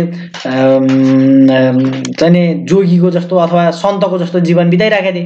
राजा जस्तो भएर चलाएको मान्छे अब सन्त भएर अथवा जोगीको जस्तो भेष भएर उनी बस्दाखेरि उनलाई चाहिँ एक खालको चाहिँ के अरे निरही अथवा शक्तिहीन भएको जस्तो महसुस भएपछि उनी शक्तिमा आउन पुनः चाहन्थे हैन। अनि त्यसपछि शक्तिमा आउन चाहे पनि के भयो त भन्दा पछि चाहिँ शक्तिमा आउन चाहेको कारणले गर्दा भीमसेन थापा चाहिँ शक्तिमा के अरे रणबहादुर शाह आएपछि आफू चाहिँ शक्तिमा आउन चाहिँ के अरे असफल भइन्छ भनेर उनी चाहिँ के त उनले कुरा लगाए, फेरि के त कसैलाई लगाए, गिरबाण युद्ध विक्रम शाहलाई लगाए। गिरबाण युद्ध विक्रम शाहलाई चाहिँ कुरा लगाएपछि गिरबाण युद्ध विक्रम शाहले चाहिँ आफ्नै पितालाई चाहिँ हत्या खास गरेर चाहिँ त्यो षड्यन्त्र चाहिँ भीमसेन थापाको षड्यन्त्र लगाएर रणबहादुर शाहले के अरे गिरबाण युद्ध विक्रम शाहले चाहिँ आफ्नै पितालाई चाहिँ के रहेछन् हत्या गर्न लगाएछन्, जसले चाहिँ आफ्नै भाइ शेरबहादुर शाहले चाहिँ के रहेछन् त्यसमा सहयोग गरेछन्। यो कुराहरु तपाईले ख्याल गर्नु होला। त्यसैगरी रणबहादुर शाहको निधन हुँदा 16 रानीहरु के थियो भने सती गएका थिए। त्यति बेला चाहिँ नेपालको इतिहासमा चाहिँ शाहवंशीय राजाहरु मध्ये सबैभन्दा बढी चाहिँ रानीहरु चाहिँ सती गएको घटना चाहिँ रानी के अरे रणबहादुर शाहको पालामै हो साथीहरु है। त्यसैगरी 62 हरान तथा 64 सालको पर्वको विषयमा कुरा गरौँ। अब यसमा हेर्दाखेरि तपाईहरुले 62 हरान तथा 64 सालको पर्व रणबहादुर शाहको पालामा भएको छ। यो पनि तपाईहरुले बेला बेलामा चाहिँ अध्ययन गर्न अथवा तपाईहरुले पाइराख्नु भएको हुन्छ। यो बारम्बार चाहिँ यो सोधिराखेको हुन्छ परीक्षामा। विक्रम सम्वत 1861 मा गुठी वीरता र किपट जग्गाको विवरणहरु तयार गरी विक्रम सम्वत 1862 मा ती जग्गाहरु जफत गरिएको थियो र त्यसलाई चाहिँ के भनिन्छ 62 हरान भनेर भनिन्छ साथीहरु है। विक्रम सम्वत 1862 को 62 हरण काण्डमा गुठी जग्गा हरण भएकोले धर्म प्राण जनता वीरता हरण भएकोमा ब्राह्मणहरु र किपट हरण भएकोमा राई लिम्बुहरु क्रुद्ध भई पूर्वको माझ किरात विद्रोह भएको थियो, जसलाई दबाउन खोज्दा अनेकौं ज्यान गएको थियो भने जसलाई चाहिँ 64 सालको पर्वको रूपमा चाहिँ के अरे चिनिन्छ साथीहरु है। त्यसै 64 सालको पर्वमा 6 जना ब्राह्मणलाई मृत्युदण्ड नदिने परम्परा भएकोले यो ब्राह्मण हत्या लाग्छ भनेर रामभद्र, पिताम्बर नेपाल, दत्तु कोइराला आदि 6 जना बाहुनलाई के अरे चारपटा मुडेर सर्वस्व हरण गरिएको थियो है साथीहरु। त्यसैगरी गिरबाण युद्ध विक्रम शाहको कुरा गरौँ। गिरबाण युद्ध विक्रम शाहको जन्म चाहिँ विक्रम सम्वत 1854 असोज 11 गते भएको थियो। गिरबाण युद्ध विक्रम शाहको पिताको नाम चाहिँ रणबहादुर शाह र आमाको नाम चाहिँ कान्तिवती झा हो। गिरबाण युद्ध विक्रम शाहले चाहिँ विक्रम सम्वत 1855 मा चाहिँ 1.5 वर्षको उमेरमा के थिए राजा घोषित भएका थिए। वीर विक्रम उपाधि पाउने व्यक्ति नै गिरबाण युद्ध विक्रम शाह हुन् हैन। त्यसपछि उनको सत्कर्म रत्नावली चाहिँ उनले रचना गरेका थिए साथीहरु। त्यसैगरी बडा महारानी राज्यश्वरी देवीले र दामोदर पाण्डेले के गरे नायबी भई चाहिँ गिरबाण युद्धको चाहिँ के रे शासन सञ्चालन गरेका थिए साथीहरु। नेपालको राजधानी नुवाकोटको राजा गिरबाण युद्ध विक्रमको पालामा सार्ने व्यक्ति दामोदर पाण्डे नै थिए। यो कुराहरु तपाईहरुले ख्याल गर्नु होला।